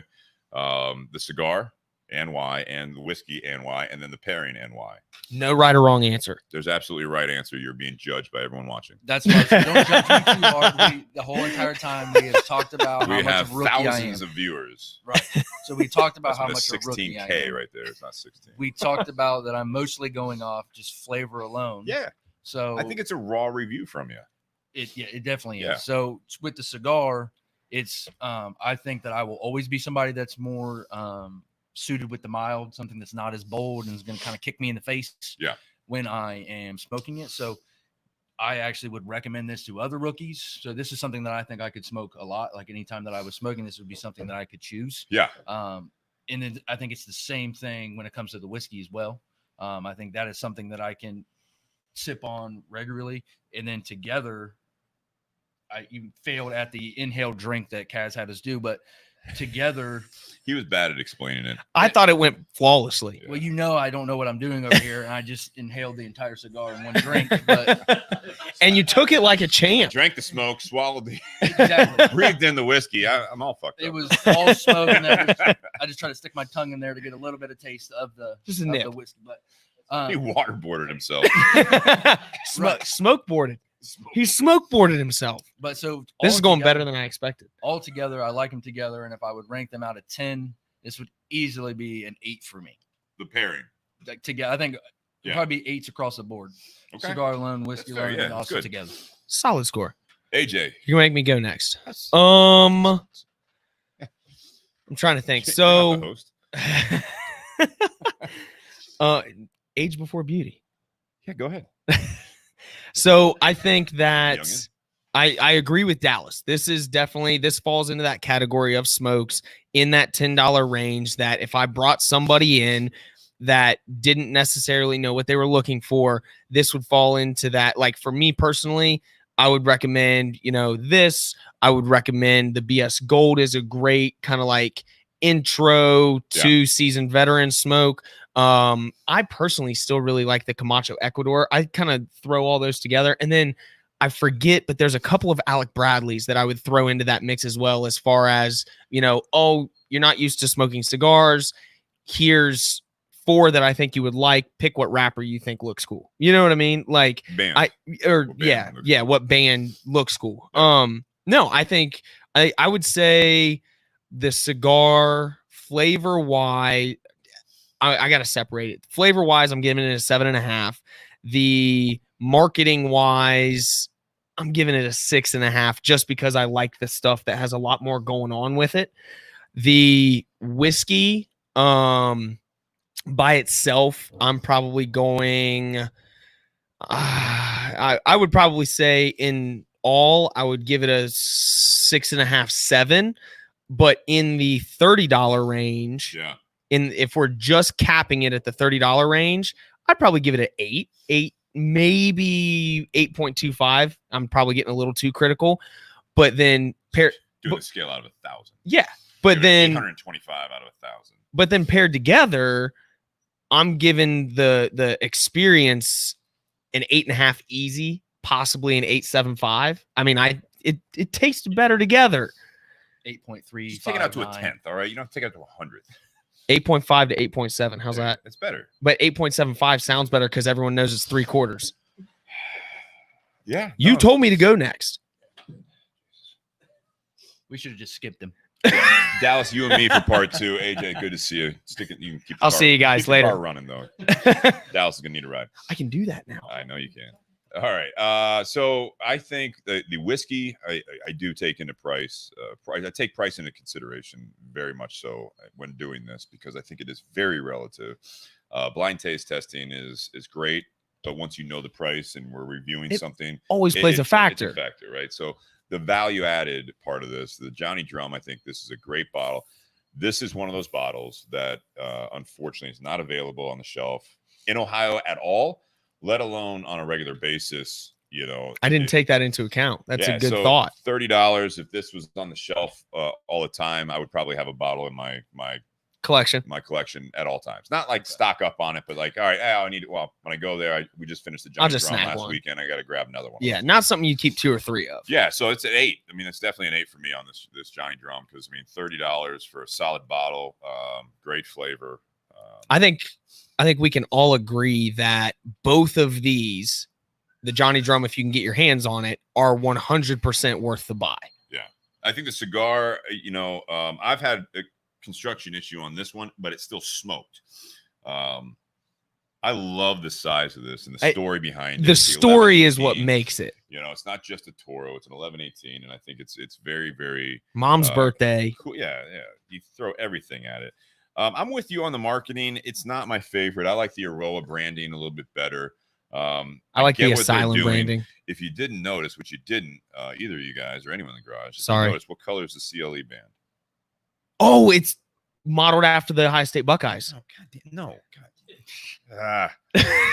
What color is the CLE? I'll walk you through. Okay, give me what from the audience. Red. It's red. And silver. It's red. Red. Okay. Primary. All right. Jingling. Damn it, keys. I'm gonna jingle over here. Jesus. It's red. I got it. What color is the second cigar, Dallas? You just blue. Blue with what on it? Blue and what? White. America. Gee, red, white, and blue, and there's gold and other colors. Jeez. Which will lead us into the next segment, which is celebrating freedom, 4th of July. I like how you meshed all that. Jeez. What are you breathing heavy for? Because you. The pairing, I'd give this an 8.5 for sure. This is a great pairing. And again, value. You got $30 bottle, you got $10 cigar, you know, right there. If you can't really go wrong with this pairing in my opinion. So if you guys do have some Johnny Drum or you see it on the shelf, if you're not in Ohio, if you're at Party Source or anywhere else, really, definitely grab a bottle because you may not know it's a Willet product until you really look at the label. You might walk by Johnny Drum, $30, probably can't be that good type of a thing. You know what I mean? Right. Yeah. But it's definitely a good bottle. CLE, they do have some, in my opinion, some flashy branding. The tissue paper, I absolutely love the touch. I think that actually brings it a little bit, not more traditional, but if you just, when they just had the bands on there before they did the tissue, I didn't care for the branding as much. The tissue makes it better. Tissue paper on it. I think it really stands out. I think it makes it classes it up a bit. Last side story, very small. The reason, and that's all the time we have. The reason I bought sponsors. The Johnny Drum was because of the fact I went to a speakeasy in New York City and they had a single barrel. They did a single barrel of Johnny Drum. Nice. And they had a cocktail called the Devil's Drum, and it still stands out to me as one of my top 5 cocktails I've ever had. It was, and so when I saw this, I was like, "Yep, I know this. I want it. Yeah. I wish I knew what the cocktail was." Wish you weren't drunk that night. Yeah, it was a long night. I bet it was. My fiance helped. Your Move on. Soon to be wife. Bless her heart. God bless her. God bless her heart. God bless her. Cheers to Ellie. Good luck. Good luck. Oh man. Thank you for taking them off our hands. I want to thank our sponsors, Tinder Box at Easton, for the CLE Corojo. I also want to remind everyone, Tinder Box, if you guys are in the area or if you're not, follow them on Facebook as well. They have that $49.95, 20% off. $49.95 is the special price of the Aroa and CLE sampler this week for 4th of July. I say this all the time. Incredibly knowledgeable staff. Please walk in there and ask them any questions you have because these guys are fantastic at helping. There's a reason why I've been going there solely since I was 18. Yeah. Thank you. Yeah. Thank you. To see Nate. To see Nate. He wasn't there then. Yeah, also, Altadis USA. You see behind us the banner there. Romeo Julieta, Monte Cristo, H. Upman, among others. We've got the Reserva Real Nicaragua. Thanks to Josh Bentley, Paul Waller, and everyone that helped us out with that sponsorship. It's been a huge help as well for everything that we do here. And it's always great having Josh on here when he is available, and we're able to get him on. Also, BS Cigar Company. Check them out. BS Cigar Gold and the Silver. Medium full, respectively. And those are in stock in 3 sizes each. And patreon.com/BourbonBS podcast. That's the big one. I thank everyone out there for helping out with the podcast. Makes it not worthwhile, but it actually helps do this on a regular basis. We are on episode 125 now. So to do it week in, week out, get great guys like yourselves on, and Nate obviously helping out every week. Gets them out of the house on a Wednesday night, and the studio audience, all you guys out there listening on either the audio or live, that's the best part. Share it. We're going to wrap up part 1, but before I do want to thank you guys. Hopefully you're enjoying the podcast. Like it, subscribe to it, review it, share it. If you're listening live right now, share it on your feed, share it to people, get them involved in the conversation. We're going to be talking about it in part 2, so check that out. If you're listening to audio, just click to the second part. If you're listening on the live video or after the fact, we'll have a little intermission, and then we'll start part 2. So, guys, cheers. Cheers. Thank you very much. Episode 125, part 1. Happy Whiskey Wednesday and happy 4th of July Independence Day weekend, everyone. And break. Frank is sleeping. That's good. I can't wait for part 2. Yeah? Part 2 is going to be awesome. So you got your speech ready? I'm drinking a ton of water, so I'm gonna take a piss real quick. You guys talk about how you met each other. Who? Us? We've known each other. My goodness. Well, 8, 9 years old, 10 years old. I mean, we knew of each other because of where we played. We always played against each other growing up. Dow has trouble with the curve, not me. Yeah, so we played baseball growing up together, or against each other growing up. Rival travel baseball teams from the same area. And then Dallas was always the dirtiest one on the field. Was shortstop always your primary position? Dirty because no, he played dirt. Well, no. He wasn't Ty Cobb. Ty Cobb sharpened his cleats. Oh, really? Since when? There was a guy who actually wrote the official biography of Ty Cobb. And he actually... And the players that played with him said no. Really? They just tried to slander his name. That's terrible. There was one sports writer that started writing negative shit about him after he died. Yeah. And he ended up getting fired because of all the untrue things. The slandering and... Wow. Why would... Charlie Hustle style hard. Yeah. I was just thinking that, like, very Pete Rose style, and someone took offense to it basically and was like, let's. He ended a catcher's career in the All-Star. That's right. Blew him up. I remember seeing those. They still show that on Sports Center. Like, that guy tried to play for like the next year and then just he couldn't do it anymore. As someone that's been plowed over, that's miserable. As someone that's done plowing over, I'm sure Dow enjoys it. Yeah, that's where I like to. Anytime, like, I've never been always the best on the field and anything really, but I've always prided myself on work ethic. That was always huge for me. Hustle all the time. Pop up, I'm sprinting through first base, like that type of stuff. So that's how I played the game. Never the best, but I would always play like I was. I will say this too, in terms of individuals that I know, Dow is easily top 3, 4 closest related to how Pete Rose played the game. We're talking like this dude was laying out for balls that he had no business getting, and somehow they went into the glove.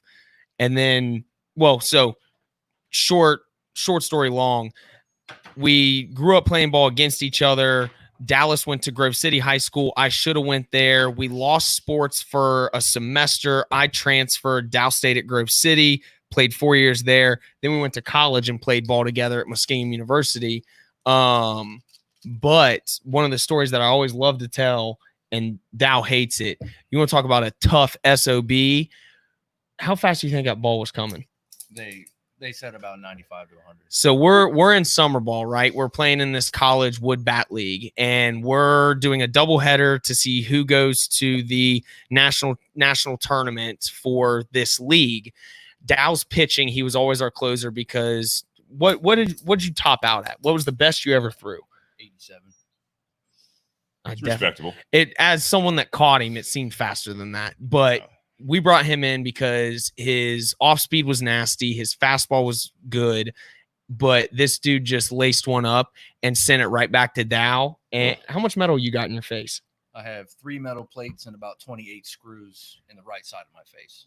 I get goosebumps talking about it because I think I was either in the outfield or I was playing second base for some reason. And literally, dude goes like this, ball slips past the glove into the eye. And it hit me right directly in the eyeball. So it blew up my orbital floor, completely cracked all of that, and put a big crack down the whole front side of my skull as well. And the vision.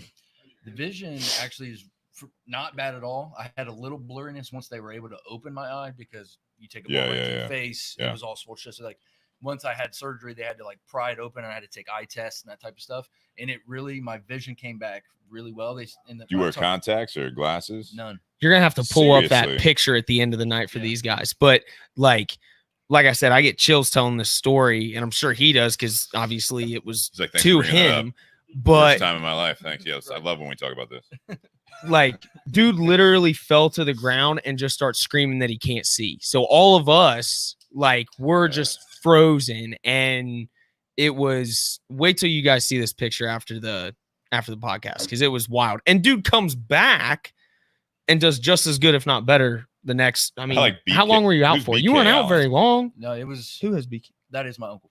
Oh, yeah. Was not pretty, frowny face. Yep, that's my uncle. That's. Yeah, when you have a player get hurt and they start doing that scream, where they're flailing around on the ground, and that's what it was. That churns your stomach. Everyone else. Oh, so like dude. I instantly went like in shock. I didn't feel a thing once it happened, but what happened is my entire vision went gray, and all I could hear was a very high pitched ringing noise. So I had no clue what was going on at that point. I never lost consciousness, but it was just that kind of fear. Wish you did, didn't you? Right. So it was just that instant fear of not being able to see. And so I just, so that's instantly what I thought is it damaged my eye to the point where I can't see. Yeah. So I thought my eye was gone at this point because I knew it hit me right in the eye. But you can ask any of our buddies that were there or any of our buddies that we played with. Yeah. Dow was shortstop or second baseman. And whenever we needed someone in to close out a game, Dow was warming up in about the 7th inning just to like come in, finish it out. That's awesome. Yeah. And you're local now, right? Yeah. Yeah, you're Columbus area. Yep. Okay. That's awesome. But yeah, my surgeon did really well. So the story with that, I only have one visible scar from it because when the ball hit me, it already slashed me like a little bit below my eyebrow. So I already had that on the side. So I already had that cut that was going to be there no matter what. Yeah. So what my surgeon did is he went back through that scar, and then he also went through my eye and up through my mouth to fix my face. So the only visible scar I have is the one I was going to have anyway. Unreal. So just that his planning in that was amazing. And then I'm 25. And this was while you were at college. Yep. What was this? So this was 21? Well, 5 years ago, probably. Yeah, because then the next year we did win the national championship. Yeah, because it was our junior year. So it would have been my junior year in college when it happened. But that was our summer ball, and I was back on the field and played that entire season once we got back to school. So what my surgeon did was amazing. The moral of the story is find a good surgeon. It's dangerous to hang out with AJ. Yes. Yeah. Right. But that's what I got out of this. But it's pretty fun. And it's also dangerous to try to catch the ball with your face. Should have just caught it. You should have used your glove. I don't know. Which that was a crazy thing because it was literally the only thing that was outside of the glove because I had to see the ball. So I had my glove up and then that eye was exposed because I was trying to see the ball coming in and it went right by it was just like in the Sandlot. Yeah. Just like kept his eye right on the ball. Yeah. Just like the Sandlot. Very true. And that's when the big dog came in. That was a fly. All right. Not coming back 95 on that. All right. You ready? Part 2. You excited about this? I am. I'm excited to hear what Dow has to say because Dow's take and my take and your take are going to be completely different. About freedom? Yeah. Celebrating freedom. All right. See, thanks, Ryan. Appreciate you. It's like every time we have a guest on, you try to start and then it's like, again, can you jingle your keys? Just so he said it's fun. He said it's fun to hang out with AJ. Where? All right. Here we go. All right. Part 2. This is a good time for you guys to share it if you haven't already, but we appreciate everyone. Now we're up to about 30 viewers for part 2. This is fantastic. Welcome back to the Bourbon and BS podcast. This is episode 125, part 2. I am still in the garage with AJ Kazmierczak and Dallas Allen. We are talking about celebrating freedom. It's 4th of July weekend, and trying to think of something that we could talk about that isn't necessarily all around what's going on in the world today. I think this is going to be a very unique Independence Day with everything going on in the world today. Very much so. It was actually kind of refreshing. I was at Easton, which is where I work, and saw a lot of American flags. And it's even that visual right now is something it's peaceful. It was great Powerful. to see. It was great to see. It's like I don't know. I just don't. I don't have a flag. I don't even have a flagpole. I was thinking about buying one. It's like I don't see it. I mean, there was a time where even with my parents, Memorial Day weekend, 4th of July, certain holidays and certain events going on, you put the flag out, and that's gone away a lot. You don't see it at apartment complexes. You don't see it in like driving through our neighborhood. I don't see any real flags except for some that are up all the time. So it was nice to see that, I thought, and that's where this kind of came into. And then with the kind of a last minute schedule change here with AJ bringing Dallas, which is I'm really happy you did. I'm reading kind of a little bit about Dallas, and I'm gonna have you kind of go over your experience since college and what you've been doing. You got a criminal justice background, if I'm not mistaken, but celebrating freedom actually applies to what you do for a living to a point. And then AJ, like you said, you got your own take on all this stuff. But for part 2, I do want to thank patreon.com/BourbonBS podcast, all you guys out there that contribute. Tinder Box at Easton as well. I'm still finishing up the CLE Corojo, so listen to part 1. Or if you're tuning in now live, go back to the first part of the video, and you can hear us talk about the CLE Corojo, the 1118 size, and the significance. You need a hand on that? I got 2 hands on it already. Good, buddy. And then also Altadis USA for the support. I've already cut my Romeo Julieta Reserva Real Nicaragua, which I'm looking forward to smoking again. We reviewed that on a recent episode with Josh Bentley. And then also BS Cigar Company, which is usually my after the podcast smoke, with gold or a silver, but check them out as well. So Dallas, it's funny having Dallas on. He was a little bit of a newbie with the cigars and the whiskey. So I was really actually, I enjoyed the kind of your review at the end of part 1, just to get that kind of fresh take on it. But with part 2, tell everyone a little bit about like criminal justice background. If you're watching the video and not just the audio, you just heard a story about how AJ and Dallas met playing baseball. And he's got how many screws in your face? I have 28 with 3 metal plates. I like how you say about 28. Well, I feel like they would have told you. You lose track after 15. You have 30, and then you kind of lost a couple of them. They kind of like it may be 26 to 28. I'm not sure. I kind of tried to erase that as much as I can. And I'll bring it right back up. And then you got AJ right there. Let me tell you about the time that Dallas got hit in the face. Never fails. Yeah, exactly. He is actually very athletic. Oh, now he's not? Washed up. You're washed up at the ripe old age of 25. Now he's playing competitive softball. That's right. All right, so kind of walk us through what you do. Introduce yourself a little bit to everyone. about what it is that you do for a living, kind of your experience since graduating college with a criminal justice degree. Right. Okay. So I graduated with that criminal justice. From there, I worked at a mental health residential facility for adolescent females. They're between ages 12 and 17, and they have a component of abuse or neglect. So some of them, have some criminal stuff, but most of them, it's more the mental health. So it's more of trying to cope with what had happened to them and stuff like that. From there, I went to the courts.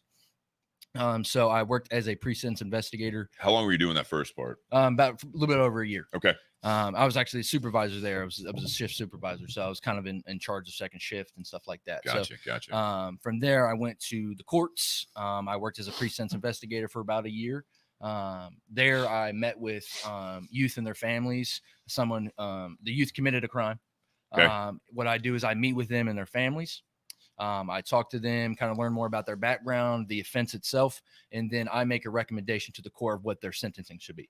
And this is all under 18, obviously. Yep. When you say youth, like teenagers mainly. Yes, 12 to 17. It could be either, but I mean, the most people that come in are probably between 11 to 17. Some are a little over that, but they committed the crime when they were 17. So that's the only reason that they would be able to still be in the juvenile court. Yeah. So after I did that for a while, we actually had a transformation with the court. So we had to actually find other opportunities. So I actually ended up getting a promotion within the court, and which is what I do now. And I'm a youth development specialist. So I work with youth that committed misdemeanor offenses. So they are low risk to commit another crime, but they're high need. So they need some type of service, rather that be mental health or be, job, vocational stuff, things like that. So I will high need as in help. Yes. Okay. So services of some sort, rather that, like I said, be that mental health stuff, because, a lot of crime, in my opinion, deals with mental health. Yeah.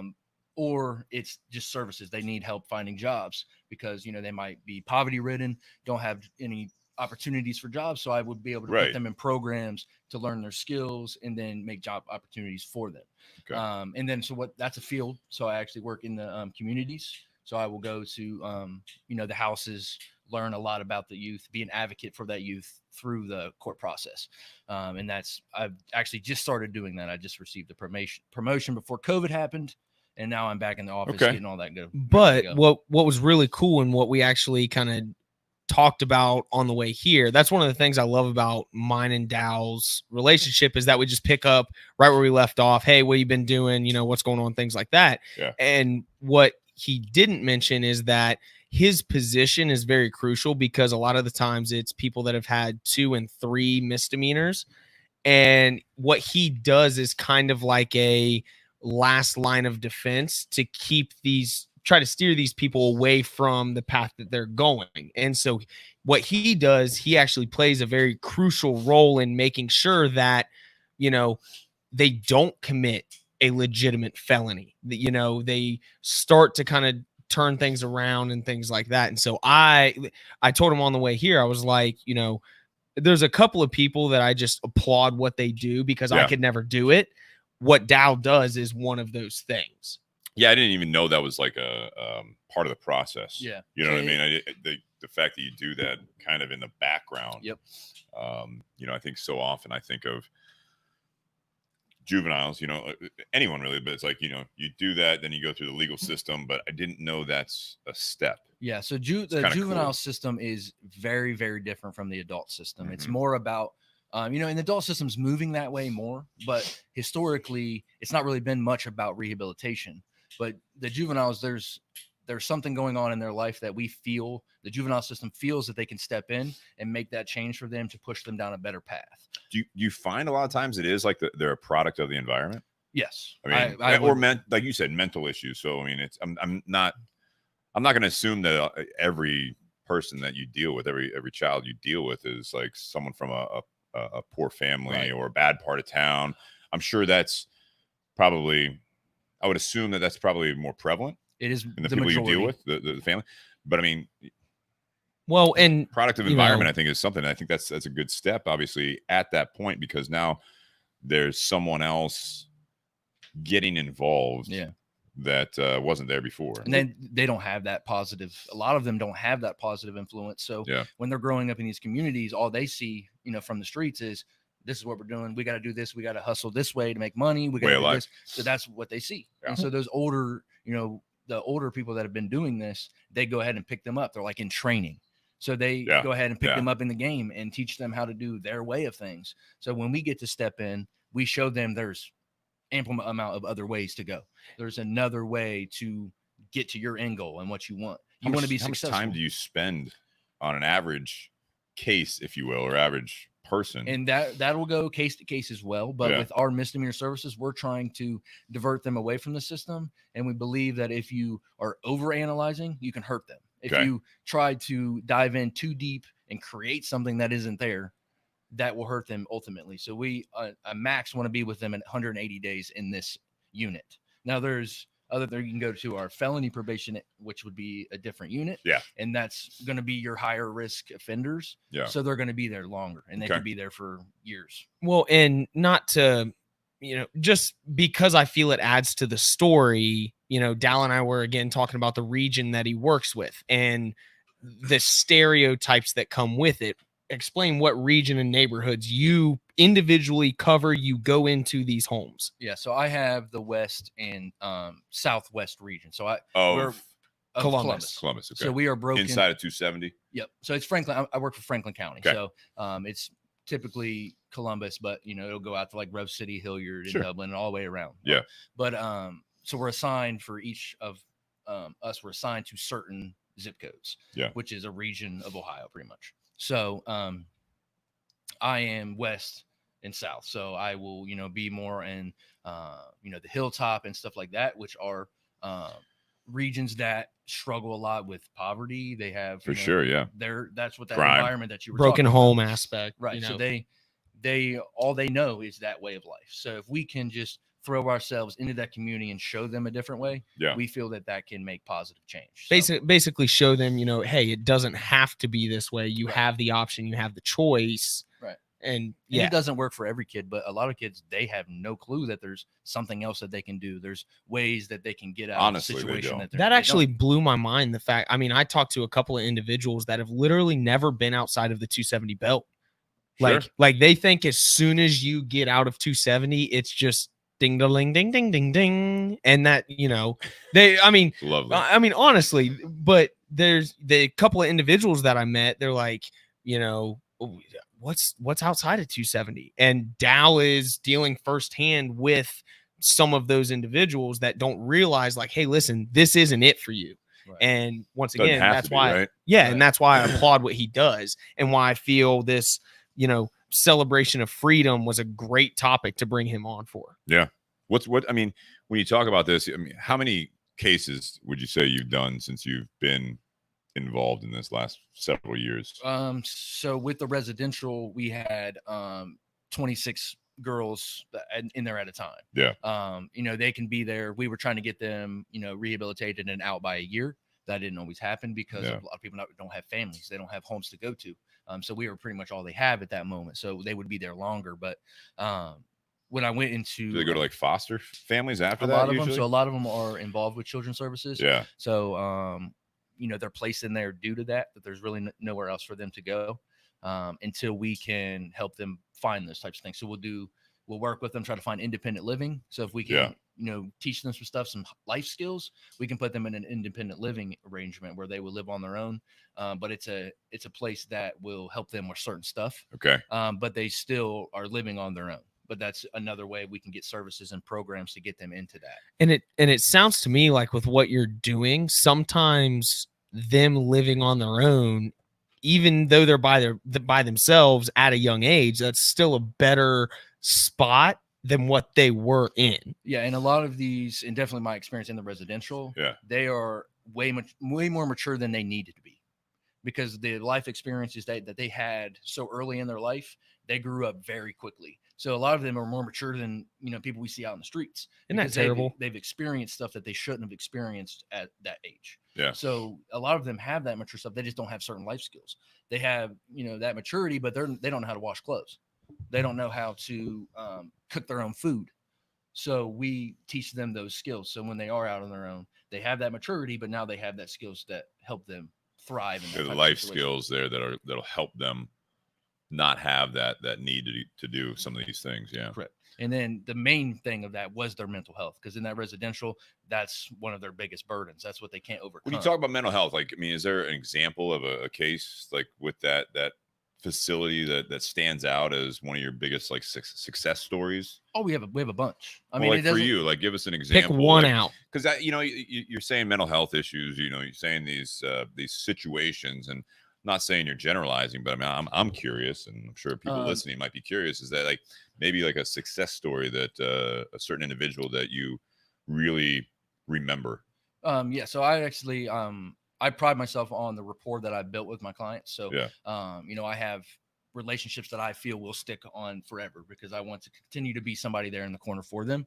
So I have, you know, ones that pop right into my head, and a lot of what we dealt with is sex trafficking. So I had a lot of juvenile girls that came through that were thrown into sex trafficking at the young age of 9. Wow. And then they were in there for years. And so by the time, you know, we get a hold of them, they've been through stuff that is unimaginable. And that's all they know. That's all they know. So we literally teach them that there's positive people, there's positive ways to interact with the males in society, and got to the point where they were able to understand that they have coping skills now. Yeah. And that's somebody we've sent on to independent living. They lived there for a while, they got a job, and now they're, you know, out on their own outside of that living arrangement where they're definitely on their own. Yeah. So they have succeeded from the unimaginable, the unthinkable, some of the stuff that we couldn't even think to get through. So I have a bunch of those success stories, but the sex trafficking ones always stick with me because of the severity stuff that they did go through. Oh, so tragic. And that's a huge issue that no one talks about. Well, it's taboo in society. It's one of those things that, like, you know, don't ask, don't tell. And it, you know, shouldn't necessarily be like that, because you kind of have to, I mean, in Dow's situation, you have to talk about it to grow from it and better yourself from it. And I think Nate has something to say. I had a question. You were talking about, you deal with a lot of young girls who have been in the sex traffic. Like, how much of a hurdle is it for you being a guy to gain that trust when every guy they've known for the last however many years is not someone they want to know? Exactly. So in our residential, we actually didn't have a bunch of males. So it's very important to have males in that industry, even though that it's very hard in the beginning. So and it even made it harder because I was a supervisor. Yeah. So I had to have structure, you know, so I couldn't be somebody that just laid over for them. So I had to give them structure, which at first when a male is telling them something which you can and cannot do, they're instantly like, "Ooh, we don't like him. We don't like him solely for the fact that he is a male. Nothing else. They don't know me at this point. They just came in." But their first initial is like, "Oh, that's a male. Don't like him." How do they come across? I mean, before, you know, getting further into that, how do they get into that facility? So it's different. So you can have, if it's a family that is still intact, they could private pay. So they would pay to be in there. But it's sort of the fact that what they've been through is so severe, they can't take care of it at home. Okay. So they would put them in that facility, or they could be in the custody of Children's Services, like I mentioned before. So they've been taken out of the sex trafficking. They've been, and so they don't have a home to go to. Yeah. And so they would put them in a residential facility to rehabilitate them, pretty much. Okay. So that's how they would get there. You know what's tragic, like sex trafficking. We were just coming back from a trip from Pennsylvania, and we stopped at this rest stop. My wife came out almost in tears. There was a thing in the stalls with number, like all these little numbers you could take off. Yeah. If you're being take this ticket and call this number when you can. Yeah.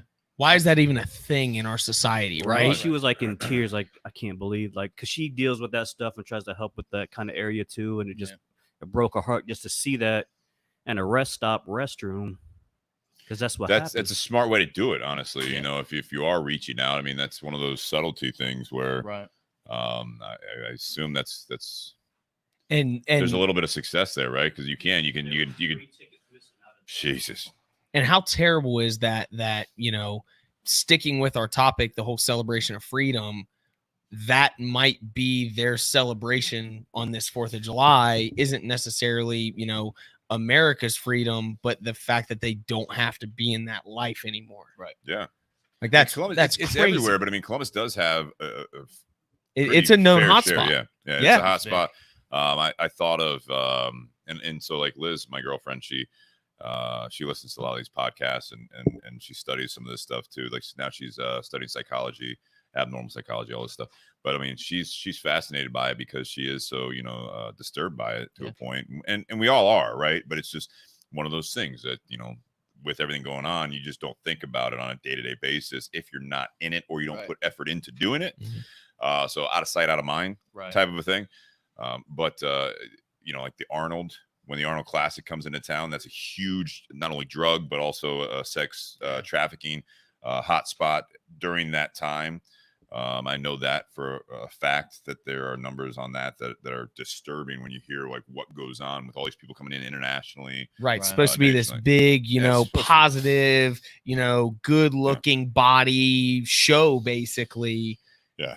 And then underneath it all, there's all sorts of fucked up things going on. Right. Like it's mind blowing. And I would say I was pretty ignorant to what it is prior to my experience. But once I was thrown in it and backing up a little bit, once I walked in, and I've never experienced a girl just back away from me and not want anything to do with me just because I was a male. I haven't experienced that. There was a couple of those rejections in college. Stop it. I was going to make a joke, but I didn't want I had to take it there. I had to lighten the mood a little bit. We were I should have known. I should have known that was going to come. I mean, honestly, it's a dark topic. You shut off AJ's mic for a little while. Don't know. But no, with what you're saying. Yeah, so it was very new for me, but it came very natural to me. First, I just knew right away what I needed to do, and it was take it slow and show them that there is positive males out there. There is somebody that they can trust, and they're not going to hurt them as they were hurt way before. And trying to help, right? Right. So now, I mean, a lot of those girls that I worked with, I would say I'm pretty close with now because they see me as a brother or a father figure because they've never had a positive male. But it took me a while to get there. And they'll tell me now, they're like, when we first met, I hated you. And I say, why? Was it because I was a supervisor and I had certain stuff that you could or you couldn't do? Like, no, it's because you were a boy. Yeah. And that's. Do you stay in touch with any of them? Yeah. Yeah. Yeah. Like just through like email, phone. It'd be email or like Facebook or something. Like they'll find me on there, and I will keep in touch and make sure that everything's going well. I will bring this up now just to show the severity of it. So, one of my closest girls that I was really, really close with actually just committed suicide about a couple weeks ago. Sorry, man. This is a girl that I worked really strong with. When she left the residential, she had made strides that are unimaginable. And getting that call, somebody that I talked to regularly, getting that call, it was and tough. She had been released from the facility and on her own. Yep. Well, she was outside, and that's the thing. Once they're out of there, it's like we lose that type of connection that we had, because if something was going on in that residential with her, I was there for her. Yeah. And now that she's out, I wasn't, so that was tough for me. But that's just the severity of this stuff, and not a lot of people know how serious it is. They'll be like, sex trafficking, just get out of it. But they don't understand what really entails. and I can see why that would take such a toll on you, because of the fact you were talking about how they see you as brother, father. I'm sure you see them in the exact same light as sister, daughter. And and so I remember when you had told me that story, and I was just like, I couldn't fathom that aspect of it, right? Because in all the movies, they end with happy endings and stuff like that. And it sucks that in your industry, that's no guarantee. In real life, that's no guarantee. And so once again, I applaud what you do. And, it's amazing the positive impact that you have on people. I think it's amazing. I appreciate that. And that's bringing it back to the topic today of celebrating freedom. Unfortunately, that outcome was a freedom for her. Yeah. In her mind, that's the only way that she could be free from her chains and her burdens. Right. Yeah. And that's unfortunate. But, for everyone else, freedom is different. But for her, unfortunately, that was her way. Yeah. And that just kind of puts it into perspective that everybody's meaning and what they think about freedom is completely different. Now, so here's my question, right? You had that aspect, which for you was a negative. You said for her was a positive. Do you take that into account and take that and not necessarily personally, but do you take that as like, I'm going to do everything. Does that basically motivate you to do your job even better? Oh, yeah. To try to, make sure that when the individuals you work with are celebrating their freedom, it's around friends, it's around you, it's, actually doing, being, I don't know, being around near people that they love. Yeah. So that, that girl to me became family. I worked so closely and we made so many strides together that one hurts like a family member had done the same. How old was she? She was 17. Okay. Well, I mean, I think a positive way to look at what I think AJ's kind of talking about is that you clearly got her to a point. I mean, it was like, doing all the strides you're talking about. And I don't know if you want to give an example of that, but, the last, how many years between 17 and then when she was brought into the system? Was she like 13, 14? She was actually on and off, but I would say it typically starts around 13 is when these girls really need this type of service and really intense treatment. But yeah, she was always in and out of the system, in home, into children's services custody, like in and out. So from the beginning, her life was not easy. So hopefully, I mean, that's what I guess I'm saying is that, you can take not pride in it, but I mean, take, what AJ's asking, as you go forward and you have more cases, and I know you're in a different position now, but I mean, you're working with the same with youth, that you have these experiences, and unfortunately that's a tragic loss, but that's you were the positive, maybe sadly the only positive in the life. So I mean, you keep doing what you're doing, and it's you can only help people so far, right? And I try to, you can't always battle their demons, you can't battle what they've dealt with. You can just show them the way and be there for support. I think that goes with obviously friendships and family and all that stuff too. You can do what you can, but there's not always going to be the way where you can just hold their hand the rest of their life, unfortunately. Right. And that's the way I look at it is, you can do the analogy of you pick up something really heavy by yourself. It's tough, but if you get another person to help you with it, it becomes a little lighter at that moment. Yeah. So the way I try to look at it is I'm going to be that person to help carry this for you. I've battled through stuff myself, so I came out on the other side of it, which is something that I see as a freedom for me. I was able to break those chains that they weren't. So I try to be an inspiration for them, and then help them carry that load until I let them go. Yeah. Like I hope I try to create you to be stronger to where you can carry this a little bit better on your own, because I can't be with you forever. So I for a while I did take that one pretty hard. Like, what could I have done if I was there? She never reached out to me, at that moment. I didn't get the chance, but I tried to battle with that, and I try to say I did everything and anything that I could. I stayed after hours, for these girls. I would, stay there. I was supposed to be home, and I was there until about 3 a.m. for a girl who couldn't sleep. I was gonna say, as someone that has known Dallas for years, I have never seen him not put everything he has into what he's doing, whether it be baseball or schoolwork or his, I don't want to say casework, because then that kind of takes away from the individual aspect of it. But like the people that he helps, the dude is there for them 110%. And it's pretty remarkable hearing the success stories that he has with it. Yeah. No, I appreciate you sharing that. I mean, that wouldn't be necessarily considered a success story, but I mean, again, you had an impact. Do you ever with this, is it ever a strategy to talk to like some of these people, like that girl, about how they can kind of get into a line of work of counseling and use kind of what you were saying? And you don't have to share it. I mean, feel free if you want to, but you said you struggled with your own things. I'm sure that conversation comes up a lot with a lot of the youth that you work with.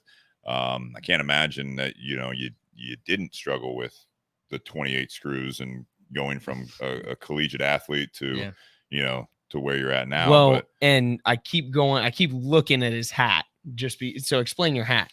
So my hat says "Down with My Demons." So it's actually like my favorite hat. It's something that I feel is important because I've had them, I've dealt with them, and now we're shaking hands in a sense. So I have broken through those, and I do the same for my clients. I try to do the same thing in letting them know that I've been through it, and there's a way to come out on the other side. You just have to work hard and not give up. It's not going to be an overnight thing.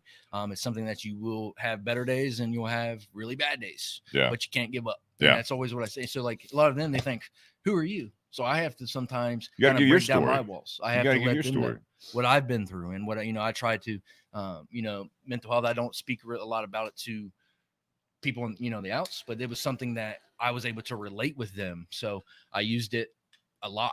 It was something that I used more than anything. I think it's a way to bridge the gap, right? Yeah. That goes with a lot of things. It's funny. I see one of my former employees just tuned in, Jason Bias. I don't know if you're still listening, but I think of those stories on a very lesser scale, if you will. But it's like when I was managing at a moving company and, I started as a mover, and I was out there doing the work and sweating my ass off in this weather and everything like that. Well, someone comes in and I've been in management now for, whatever it was, like 7, 8 years, well, however long. And they're just starting. And it's like, you don't know how it's like, you don't know what it's like out there. You don't know what we go through. You just sit here in your office and blah, blah, blah, blah, blah. All it takes is be like, oh, you need help with that piece. Let me get on the other side of that. And they're like, well, you don't know what you're doing. And then I show them how to do it easier. Yep. And all of a sudden it's like, never hear a peep from him again, because they're just like, thing. oh yeah, Steve. Yeah, no, he knows what he's doing. Yeah. He knows he was out there. And that's the thing. When you meet them, they see you in a successful position. I'm a supervisor. They're like, well, this guy. Yeah, this is a job for you. Yeah, this guy made it. He's just getting paid. He's not coming here for anything other you don't than that. care. Right. And that's their fight or flight. They're fighting. They're very aware. They're like, I'm not letting you anywhere close to me because what happens when that happens? You hurt me. That's exactly what happens. Yeah, so and then when they're on the outside, you're gone. Yeah. So what do you really matter? So a lot of that first part of meeting with them is letting them know that, like, I'm not here for the pay. I could come here free.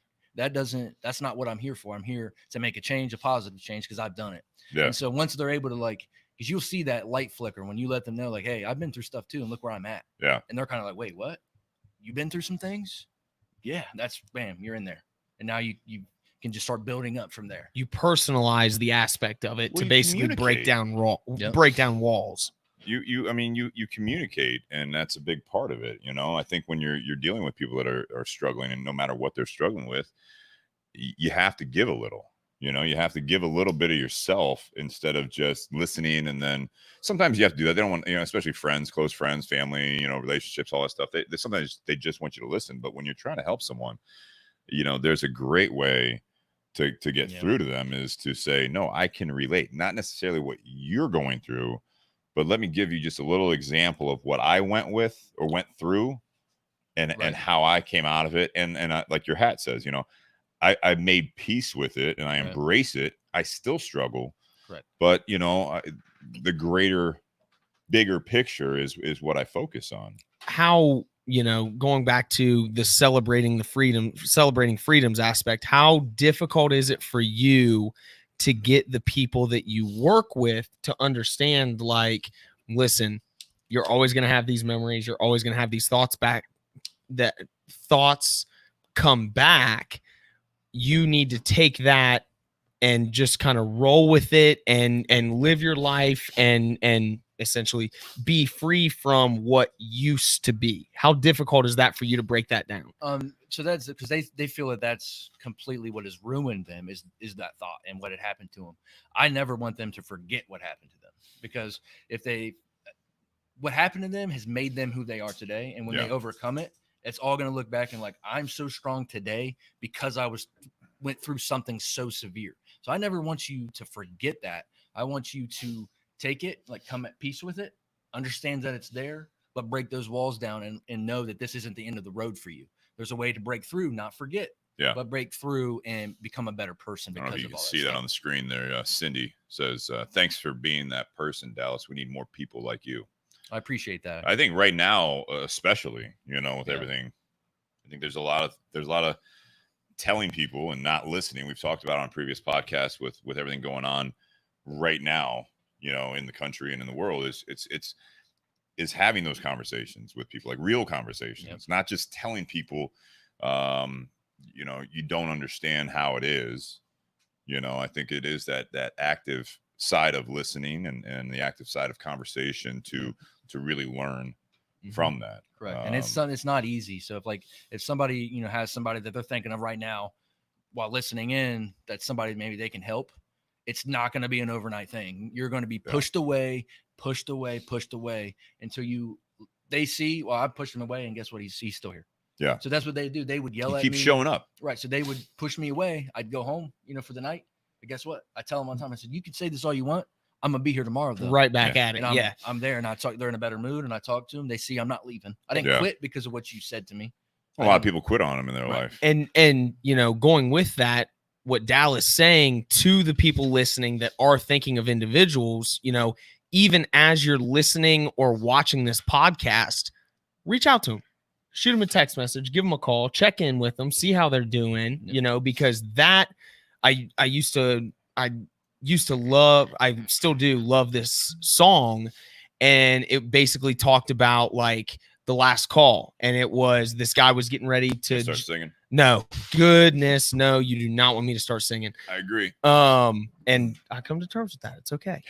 But this guy was basically ready to end it all. And then all of a sudden his buddy calls him up and he's like, hey man, just checking in, seeing how you're doing. Yeah. Need you to, we got the boat out at the lake, swing by. And that single phone call, that single interaction is what stopped this dude from doing what he was about to do. Now, granted, that's a song. Dow's actually living it. Well, yeah. And, sure so that wrote that song may have done it, Yeah. And so reach out to those people like Dallas was saying, reach out to them, see how they're doing, check in on your friends. So, I mean, with the holiday coming up, I mean, with 4th of July, Independence Day, which I've said I think is different this year. Very much so. Yeah. You don't even know if it's socially acceptable to celebrate at this point. It honestly, yeah. So, like you were talking about the lack of flags that are being flown. I think that's a generational thing. Well, I'm actually, again, it's funny. I hope that there are a lot of people out there, whether they're protesting, whether they're not, they're staying at home, whatever it is, between the COVID thing, between the protests, between all the things going on. I just really hope that maybe that's something that you see after, throughout all this, or you see more of, is that, flag sales go up. I think that, with everything going on, I'm just pushing 40. So now I'm getting to be that old man where it's like, I feel more patriotic and yeah. Nate says drink every time I mention my age. That was the old game with Jake on the other side of it, right? We ended up hammered. Yeah. we have ended up hammered. But I mean, Dallas, how do you think? I mean, with this type of a holiday coming up, does that ever come into play with the fact that when you talk to some of these youth, it's like you feel blessed, whether or not you believe in religion or not, but you feel blessed to be in this country. You have opportunities. You have the opportunity to be in that facility. One. Yep. It's not just you're written off because you messed up, and so now the country, the society, your people have just written you off, and now you go away. Right. You know what I mean? AJ wanted to talk about the death penalty tonight, which I don't know if we could. That's a topic for a different time, but I promise you, if and when we discuss that, Dow's going to be in on it. But I mean, do you ever like think of that? Does that come up in any of these conversations, or is that just never really a talking point, that the fact that you have this opportunity because you live in Ohio, you live in Columbus, your bubble that AJ was talking about, where it's like they never really go outside of the 270, which is just our interstate, that you have this opportunity. You can go anywhere. Yep. When you go through this facility, the goal is to get back out, but you don't have to necessarily go back to where you were. Correct. Not only mentally or economically, but it's like, let's branch out. Let's come up with a plan that you move outside of Columbus, outside of Ohio. I mean, I know it's easier said than done, I guess, if you don't have that. But if you don't have that social structure around you, I mean, the possibilities are not endless necessarily. If you don't have money, you don't have, the ability. Now you have a record. You know what I mean? Like the possibilities are getting limited the more we talk about these individuals. Well, see, that's the thing. So the great thing about the juvenile system is there's expungement, which means if they complete our program and do it successfully, within 6 months after they're closed, they can have it expunged like it never happened. Yeah. So we talk if it's about in the youth, right? Yeah. Right. So and that's just the juveniles, because that's what I work with. But, right. No, I think so. I think that's what we're talking about a lot. That education and everything else. This needs to have any of the systemic changes need to happen with the youth. I mean, if you're over 20 years old, you're basically already. I don't want to say you're fucked, but I mean you're more or less in your ways. Yeah, and kind of know set the in your world the ways. way it is, and whether you like it or you don't like it, you're but set. There's always opportunity, like you had said, even for adults who are felons. There's companies that hire felons. Yeah. So they have that opportunity. I know a couple myself who have went down the wrong path, but now are employed and doing great with their lives because they understood there's more opportunity. Just because I messed up and I went down a path and I committed a felony, it's not over for me. I have the opportunity to get a job at these certain companies. Yes, it's limited, unfortunately, but you still have opportunity. So you have to look at it in that perspective. So that's with anything. So even you're in a residential, that sucks. That's hard to deal with, but this isn't the end of the line. I'm giving you services. We make case plans and goals that we can complete because we have opportunities. Yeah. See, and that's what's so awesome. I can't remember who said it. Someone said, Cindy Rogers said, "Thanks for being that person, Dallas. We need more people like you." Put that on the screen. Oh, that's right. Yeah, I know. I'm sorry. But there are so many individuals that there are so many individuals that just write people off. Yeah, they do. And then all of a sudden we got people like Dallas. I mean, I'm going out on a limb, but I'm going to say Dallas already probably thought about what text or Facebook message he's going to send to the individuals that he works with about, happy 4th, celebrate, enjoy being, being with yourself and your loved ones. Yeah, I think, with a holiday like this, I don't want to say there's so many like anti-Americans right now, but I mean, there's a lot of anti-everything right now. And I anti-everything is a good way to put it. Again, celebrating a holiday, there's nothing wrong with it. I mean, especially because I think with Independence Day, we can't make it necessarily about some of the stuff going on right now. I mean, it's not unrelated, but I mean, it was part of history. And, I understand a lot of the things, not necessarily what they're calling, the cancel culture, but I mean, I understand some things that we shouldn't be celebrating anymore. But I think this is one that, all things considered, yes, history could have gone a different way. It went this way. And, the United States of America is a powerful country, and it's got its issues. Right. But we all do. But we have the freedoms to work on those and do what we have to do to create change. Yeah. And some places they don't have that. So, ultimately you may be, it's 4th of July. I'm not really for it, but you should be, because you have the opportunity right now to have a voice and make a change in something that you don't enjoy, something that you don't think is something that should go on in our society. Yeah. We have the opportunity to make that change now. And I want to throw this up here before it gets, go ahead. So Janny says on the feed here, and this is Dallas, kind of want your take on it, but 1 out of 3 Americans will go through, and we're not fact checking this, but 1 out of 3 Americans will go through some sort of mental health issue. This was before COVID, which I think is a major factor. Yeah, it's going to mess some people up. Yep. It has. We need funding and mentoring resources. We have more jail beds than mental health beds. Again, not fact checking that, but I think that's where, for me, I've already said it. I didn't know that your type of position with the youth really existed. I know of, foster homes. I know of the, I took some crim courses being a sociology major. So I know a bit about it, but obviously never dove into it any further than that. So, when I see something like that, that makes sense. And I know that, there's a lot of privatization of the prison system and things like that. But I mean, what's your comment on something like that? Because you see it, you're part of the other side of it, the mental health, not just when I think of, I'm not going to speak for anyone else, but when you think of, criminal justice degree or specialty, you say you work with the courts and everything like that. I mean, I don't think necessarily of the side that you're on working with the youth.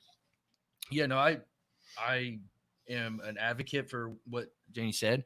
I think that is something that needs to be changed, and that comes with that systematic change that is going on in society now that they're talking about.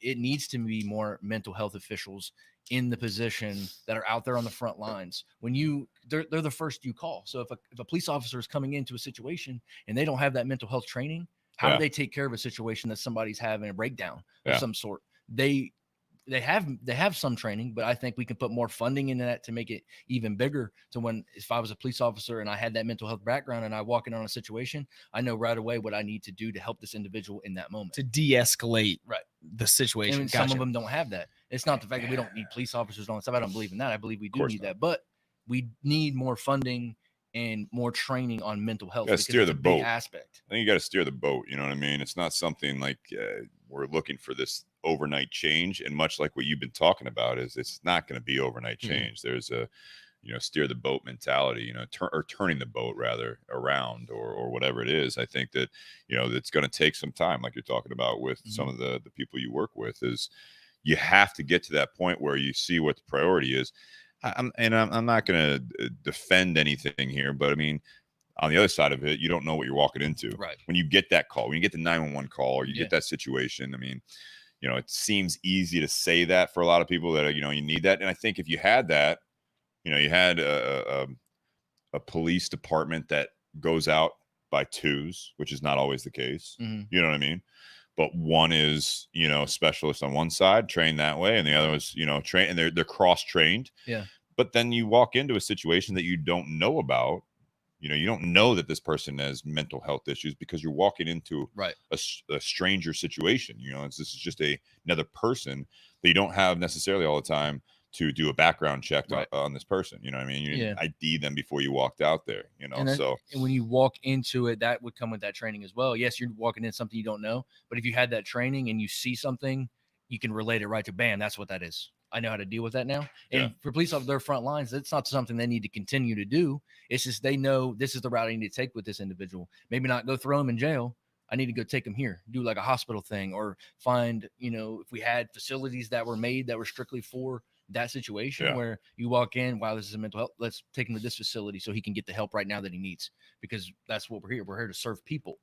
So and I think that's the system part of it too, is that, guys like you or people like you that are on the other side of it is you do have your frontline workers, just like any company, right? You have frontline workers, and then you have the structure behind it of personnel, different positions, different specialists that are handling different aspects of the business. It's just like anything else. Like it escalates at that point.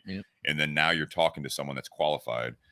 Unfortunately, it's not always the case when you're in the field. You know what I mean? And I think mental health needs to be in from top to bottom, rather that be if that individual needs to be, in a lockdown facility, those correctional officers are trained in that mental health. So they have counselors and they have nurses that have that. But if you have that frontline correctional officer that is going to the situation and is able to assess it very quickly, I think that will help us a lot in the situations that we face today. I think that you're looking, but I mean, the other side of it, and again, this is just conversation, you have the other side of it, is that when you have that person that specializes in what you're talking about, and they walk into a situation that knowing mental health issues is going to help in a lot of situations, but in those situations that they need to be trained in a different way to handle an escalated violent situation, you're not going to talk your way out of it. Right. So it's a matter of what are you walking into? Yeah. And this comes down to training all from cross training. Everything. And that's what's so remarkable for me is hearing Dallas's story and realizing that right now it is such a quote unquote thankless position, because the way Dallas actually gets thanked is by these individuals that he's helped out, reaching out to him and saying, hey, listen, I just landed a job, or I just bought my first apartment or my first house or whatever it may be.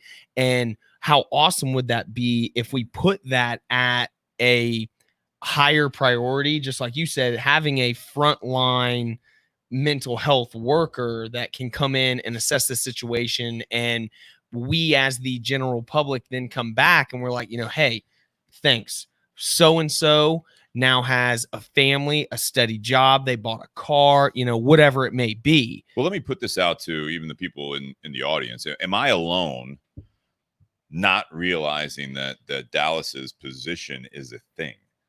Like, I mean, I know that there's a lot of steps involved and there's a lot of aspects, but that's what we know him as. is steps. Well, no, yes, but I'm saying that with all of the talk going on, right, and all the issues that we're confronting, and we have been confronting, but now it's in your face. Dallas, your facility is not in the news. Like I said, I didn't, I guess, think about it. You assume, I mean, as an American, you assume that we've got a lot of things working well behind the scenes. Right. But besides a Netflix series or something like that someone decided they met, you or someone else, and it's like, you know what, like we should do a show about this facility. And you look at these, like, you talk about you're working with, adolescent females.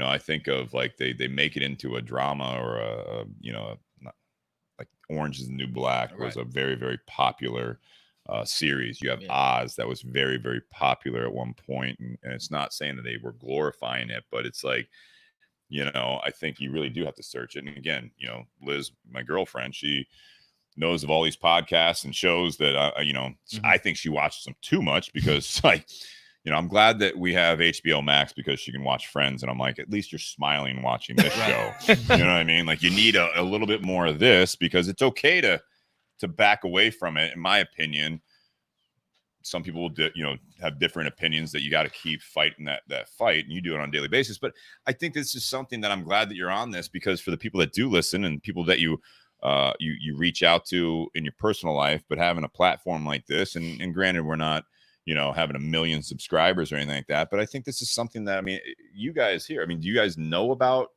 what he does for a living before all this? Sean, you're saying yes. Shannon, yes. Nate's saying no. So if I didn't know Dallas, I wouldn't know. One of our old buddies from middle school and high school, Rusty, he even said definitely didn't know men would be working with females. And just like Dal was saying, you need more men in the department, right?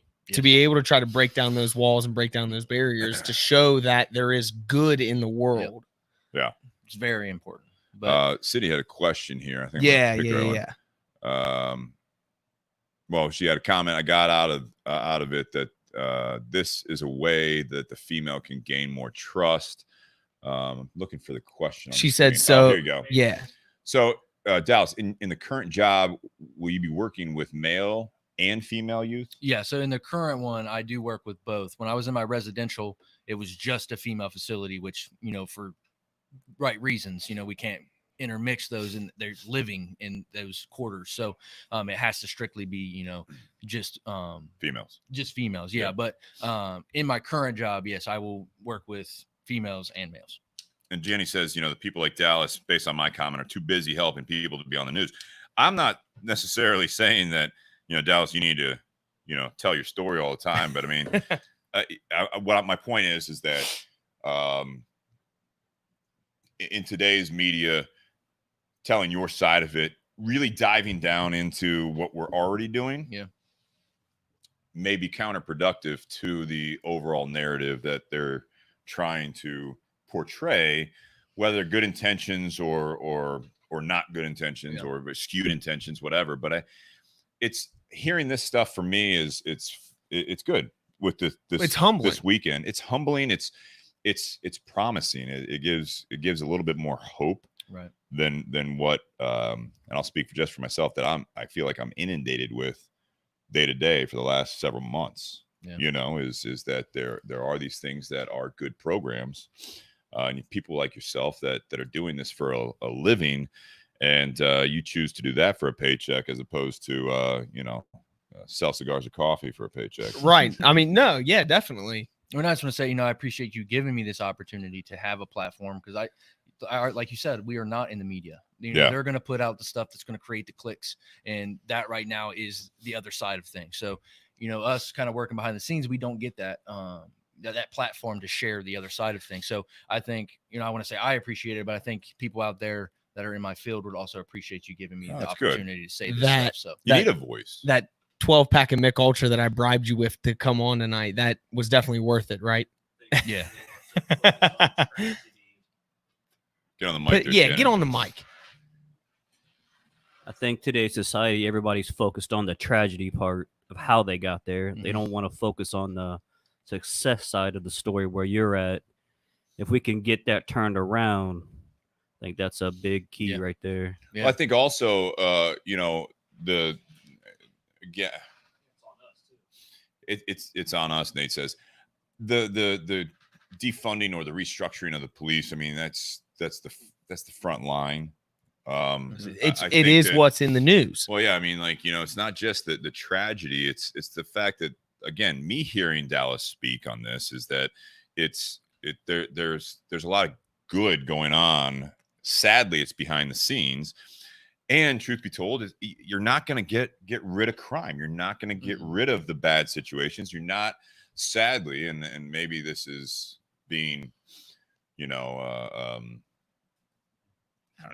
desensitized to the fact that when you're younger, and you're growing up, and you think a lot of times that like the idealistic way of thinking that we can get rid of sex trafficking. There's too many people that the shit's still going to go on. Yeah, you know what I mean. Like, unfortunately, it's illegal. We did that part.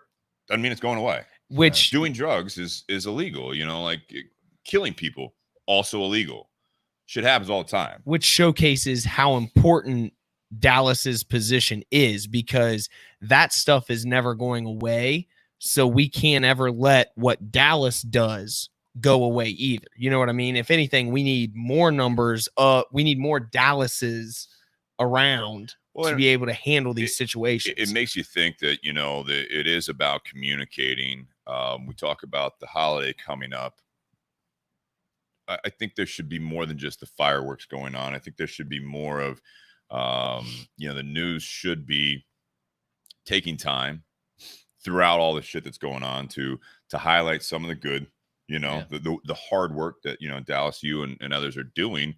Again, once people are in the system, it's not just lock them up, throw away the key. It is there is hope.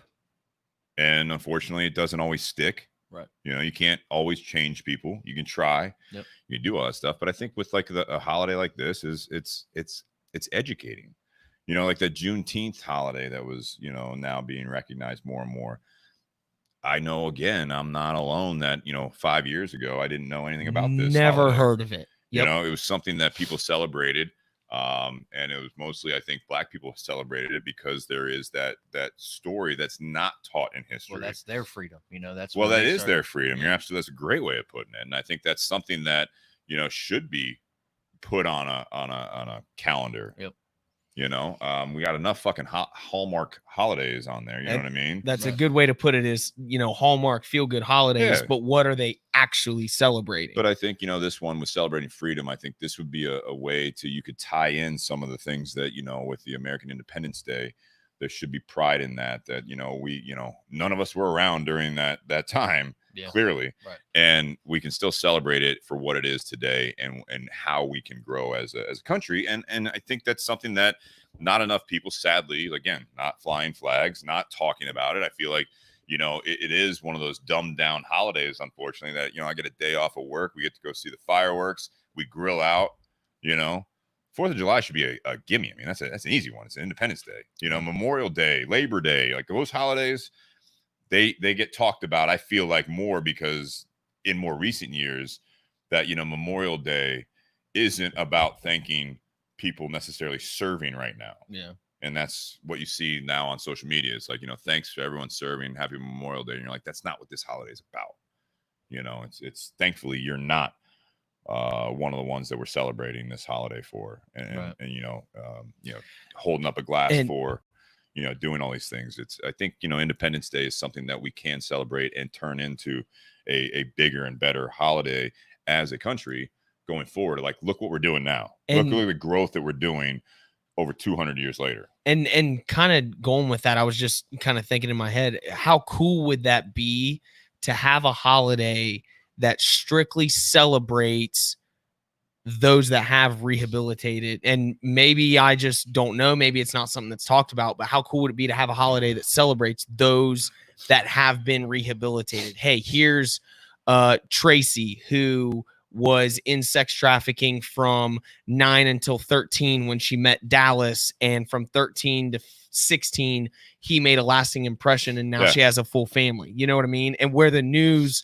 solely keys in on those people that are the success stories to then showcase others, it doesn't have to be this way. You can, be free. I feel like we've become too busy for some time making it like National Donut Day. Yeah. You know what I mean? Like, I'm all for Whiskey Wednesday. Clearly. Clearly. What's that? Have another pour. But you're all set.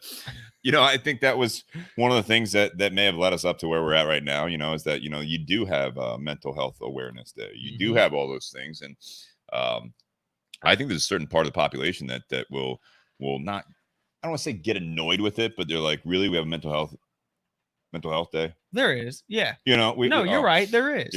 But I think that's something that, I'm not saying you need to take a day off of work for it, but I think that's something that should be on the news, that today is Mental Health Day. And I think a lot of times it is. But I think that's something that with all the things going on right now, stuff that you're doing, Dallas, I think that you are you brought light to my eyes that this is something that people, I don't want to say deal with, but you're working on constantly. Right. Yep. That's what I think. So, for this, we could, appreciate our constitutional freedoms, but we should also take the opportunity to sit back and understand our opportunity in life due to all of this stuff that we had in the past. Yeah. So even if I'm in a bad situation, there's always an opportunity for me to get out of here. Not a lot of people know about it. So you could take this time to look into those type of things and learn about the opportunity that you do have out there. Yeah. So it should be something like that. Something that you can celebrate it with fireworks and stuff like that, but it isn't just a time for you to get drunk and drink beer. Woo. You should have that. Not against it completely, but no, it should be involved. But when you sit back with the beer, you should think about the opportunities that you have and that you could have in our society today. Yeah, it's something that I think about, the fact that when I was a kid, you go to the 4th of July parade, and this is going back to the 80s, and I didn't say my age, Nate, so don't take a drink. No, but we can kind of guesstimate on that. I'll drink with that, Nate. Yeah, there you go.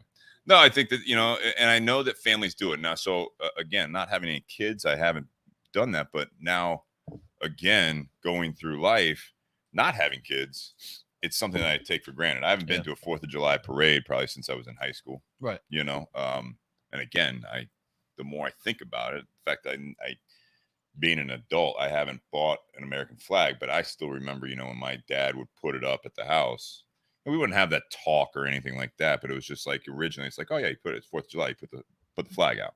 Right. Memorial Day, you put the flag out. You know what I mean? I don't know. We need more flags. We need more flags. That should be the #1 seller on Amazon right now. Yeah. Or your local, buy local. Whether you see it as the 4th of July, celebrate freedom and stuff like that. And I mean, even Janie, who's been pretty active, which I greatly appreciate because she's had a lot of good insight and a lot of good questions. She talks about 4th of July. Whiskey Wednesday is not as dangerous as Donut Day. Yes, which I firmly agree with. But she talks about 4th of July and she talks about Juneteenth.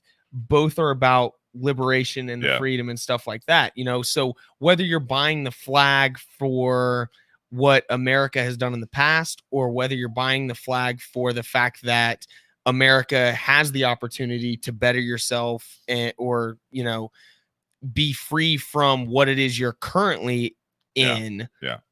We need more flags. Need more flags. I get that. I think the American flag is something that you can celebrate both.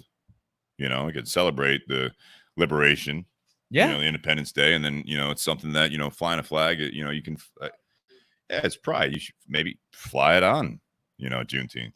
Yeah, this absolutely. is a holiday. You fly those colors, and I don't know.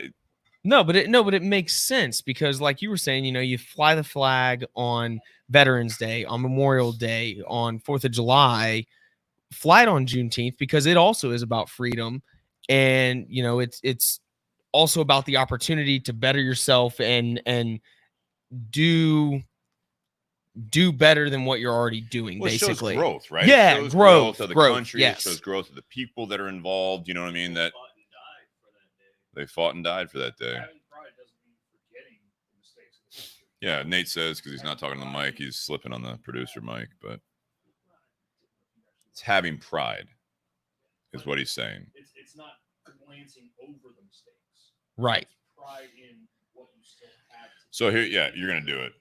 You're going to do it. Go ahead. What? What are you going to say? I was just going to say, going back to what Dallas says, you know, like making peace with your demons. Exactly. Yes, there was a lot of bad that led up to it. Celebrate the freedoms for what they are and realize the fact, you know, for those of you that aren't watching the video, Dallas's hat has a demon hand and his individual hand shaking hands, you know, understanding that without one, you can't have the other. Yeah. And coming to terms with that, coming to peace with that.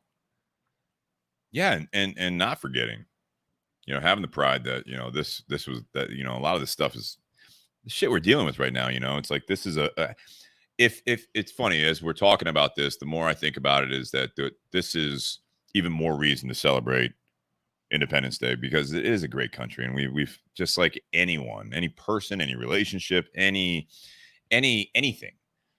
you've had the demons, you fucked up before. Mm-hmm. You know what I mean?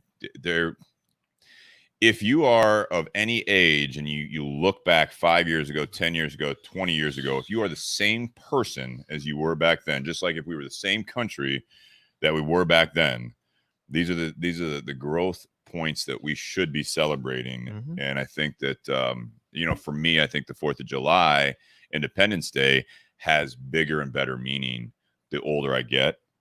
Well, and because you realize more of what you're a part of, and feeling very fortunate to be, you know, born into this country and everything else. I think that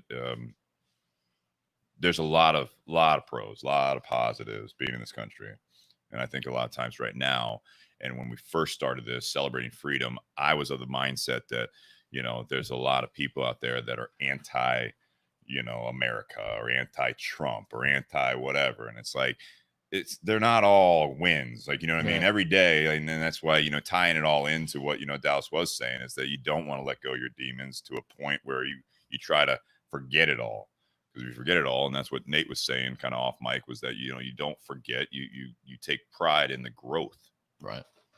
That's the thing. A lot of people need to, you know, understand, take a look at other countries who don't have the freedoms that we have. They don't have freedom of opinion in some of these places that we do. Are we perfect? No. But do we need, you know, some work? Yes. But that's what you should do. You should wake up every day as a person and try to better yourself every given day. So, what can you do better? So we should continue to better our country. Yes, we don't want to get complacent, but we have to appreciate what we do have compared to other places. They don't have that. It's all relative, right? Yeah. Mm-hmm. Absolutely. AJ, what do you want to talk about? You said you have a different perspective on a lot of this stuff, celebrating freedom. Well, no, that's kind of all getting tied in. Well, yeah, I mean, it is all getting tied in, you know, the very basic of what we could talk about. I mean, there were people setting off fireworks before the podcast started, you know what I mean? But that's like once again, that's like the hoity-toity. They're celebrating Bobby Bonita Day. Is it actually Bobby Bonita Day? It is, yeah. Oh, cool. $1 million to him. Fantastic. Good for him. But like, that's the bare minimum. And that's one of the reasons why I was so excited that I was able to coerce Dallas into coming on, is because of the fact that I knew he had a different opinion and a deeper opinion of what celebrating freedom actually is. And I think we've had a super productive podcast. Well, I think that it's a different light on the, you know, the whole criminal system, right? The criminal justice system that we're not talking about. Yep. A lot of things people don't know about. So that's, again, comes back to me appreciating you giving me this opportunity, because, you know, there's some people that probably do know, but there's probably a lot out there like, whoa, like you said earlier, you weren't even aware of some of that stuff. To the detail, no, for sure not.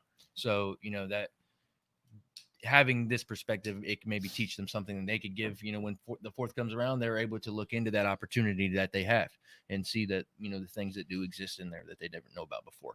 Yeah. Well, go ahead. One, I mean, just from, let's face it, you know, I'm very blessed to be in the position that I'm in. I was going to treat the 4th of July. I mean, I got 2 family get-togethers to go to, and we're going to hang out by the pool, and we're going to have burgers and hot dogs and stuff like that. But there's going to be a point, whether it be in the morning when I'm slinging coffee or in the evening when I'm hanging with my family, where I stop and I think about right now. And, you know, celebrating freedom isn't just going to be hanging with the family. It's going to be, wow, you know, I'm very appreciative that people like Dallas exist. I'm very appreciative of the fact that, you know, we live in the country where you are able to take different outlets and be free in your own sense of freedom. Dude, you know, I get it even from this is such a lighter point, but I get it, you know, so, you know, Nate and I will both be working on the 4th of July.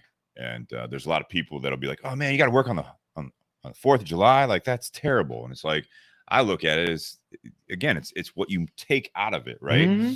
So you can, it's like, Nate and I both, we get to work at a cigar shop. Right. On a Saturday, which everyone's like, oh, you got to work on Saturdays. It's like, oh, you got to work on a holiday. It's like, yeah, I get to work. That's it. I get to work. That goes in period. Let's just end it there. You know, I get to work.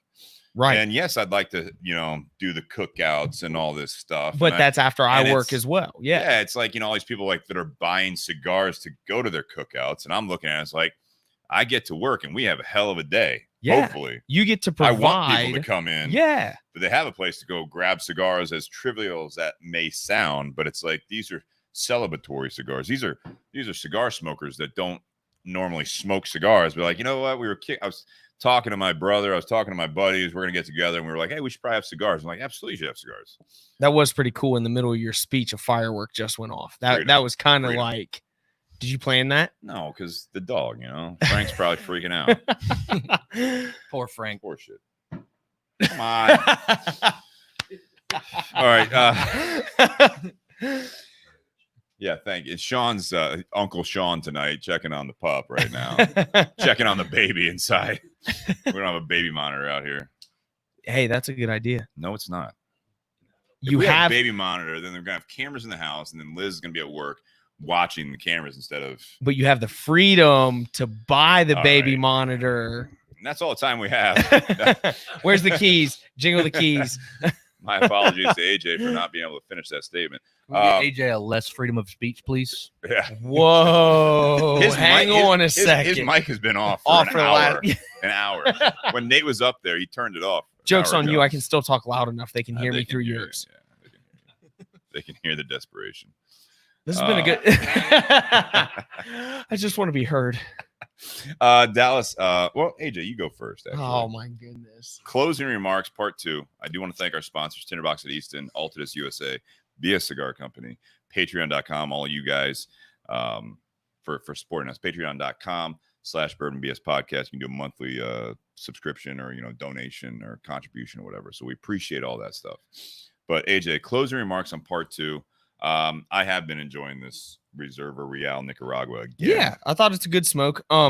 If I'm being completely honest, I liked the CLE Corojo a little bit better. Yeah. Now granted, I did switch whiskeys, and so maybe that has something to do with it. I'm not sure, but I will say kind of really quick dive back into the cigar and the bourbon of the night. I think they're great. I think they're good separate. I think they're great together. If you're looking for an easy way to celebrate this weekend, if you have the ability to swing by the Party Source, grab yourself some Johnny Drum, go see the guys at the Tinder Box, grab a CLE Corojo. Or the Aroa gift set. Yeah. They've got on special right now. 20% off. I like how you did that. Just threw that right in there. That's right. But no, that gift plug in another store. Hey, yeah, absolutely. Party Source sells cigars too. And people that are going to family get-togethers, more people are going to want to smoke, right? So you need more cigars. But no, I thought they were great together. In terms of the topic, I would take away from this, and again, so glad Dallas came on. I know I've said it 3 or 4 times now. Yeah, thank you, Dallas. I would say what I'm taking away from this is when you go out and you celebrate on Saturday, whether it be in the morning, at lunch, or in the evening, just sit back, hopefully with some whiskey or a cigar or both, and think about the fact, like, what freedom used to mean, what it means now, and what it might mean to other people that aren't necessarily celebrating it in the same way that you're celebrating it. Yeah. You know what I mean? So this conversation has shed a lot of light for me on how blessed I am and how much I want to send a text message to a couple of different people that I'm thinking about, check on those people, I like that a lot. Yeah. Celebrate your freedom, but also shoot them a text, make sure they're doing okay and stuff like that. That's what I took away from this. Good. Dallas, how about you? I think it comes back to, again, I'm very appreciative that you've given me this opportunity to speak about something that I'm passionate about. Yeah. Reach more people that I wouldn't have had the opportunity to, but and otherwise kind of spread what the good is going on in the world, and that there is opportunities that we should all be appreciative of. The Cigar Choice, the Corojo, and the Johnny Drum as a rookie that we've talked about before. I enjoyed both of them. It's something that I feel that I could drink and smoke on a daily basis. You created a monster here. Could have done that. Not upset. Could have done that. Yeah. So, I just want to kind of end and just say I'm very appreciative of this opportunity. And I appreciate you having me on. No, and it's one of those things. It's funny how things work out. You know what I mean? Because we did have another guest lined up for tonight, and I hope that Dallas was going to be involved at some point, and then if not, I know AJ would have brought you another night. And this is a topic that it's difficult sometimes coming up with the topic, and I think Nate laughs the most about it now, because he'll ask me even on Tuesday. He's like, "So what's the topic tomorrow night?" And I'm like, "I'll talk to you tomorrow." And it's so far, I feel like it's worked out really well, and it's interesting because we had a different guest that was from Beam Centauri, which I hope we get Sam on. Sam has already said he's going to be on. We're going to have a full conversation and stuff like that. Love to have him on. But having Dallas on and having this topic of celebrating freedom, there's so many aspects of that term. Obviously the real easy one is what's going on Saturday is the 4th of July, Independence Day, and I hope that anyone that's listened tonight, or if you listen to this at any point, whether it's on audio soon, or if you find this podcast a year from now, 6 months from now, whatever, when you listen back, I mean, it's July 1st right now, and having Dallas on talking about what he does for the youth, that's the highlight note of all the shit on Twitter right now, is that we need to change this through education, and we need to defund the police, and that means different things to everyone right now, and the protests going on and changing, I'm not gonna say changing history, but it's like, Nate mentioned it's that you don't want to forget the history, and like the statues coming down right now all over, it's like those should be in a museum at the very least. Some of it I think is we're going off kilter. I think we're going kind of off the reservation, as far as what we're dealing with right now. It's just like anything else. It's like once you give an inch, you try to take a mile, which I can appreciate what's going on. But what I wish I saw more of is not flags. Well, flags for sure. I was getting to that, but I think that it's stories like Dallas and what you deal with on a daily basis. If I thought that, or I took for granted that the system is sometimes working in the background, but I don't take the time to educate myself, and the only quote education that I'm getting right now is all the in your face stuff that Shannon had mentioned in the audience of the negativity, the not glorified, but just the tragic side of all of it. And it's like, hey guys, did you know? Like, I want to see more tweets like that. Did you know that we have this system for the current youth that are either well off, poverty stricken, white, black, every other nationality, every other diverse person that we have in this country. And I'm talking about the whole gambit. You know what I mean? It's not just race. It's not just about social class. It's not just about income level, but it's like, it's the mental health shit. It's the fact that, the more people we put into the world, statistically, the more people that are going to be, in a sense, just absolutely struggling. And we have things that are good. in place that we don't necessarily hear about. No one's talking about it. If and just side tangent to what you're saying, yeah. If you know a Dallas, text them on Saturday and thank them for what they do, because of the fact that they are playing a huge role that they really don't ever get recognized for. And he doesn't do it for the recognition, right? But it's something that everyone else should be looking at. What makes this country great? What over the last 200 plus years, when we celebrate Independence Day, it's not just about celebrating, 1776 when we actually, broke away from, England and everything. It's not about becoming the country. It's like what, just like anything else in life. What have you done for me lately? Right. We're doing some great things. We're already doing great things. The whole country is not broken like any news station or Twitter feed you go on right now is that the country's broken. Mm-hmm. Doing a lot of good things. It's just we don't talk about those things because it's not.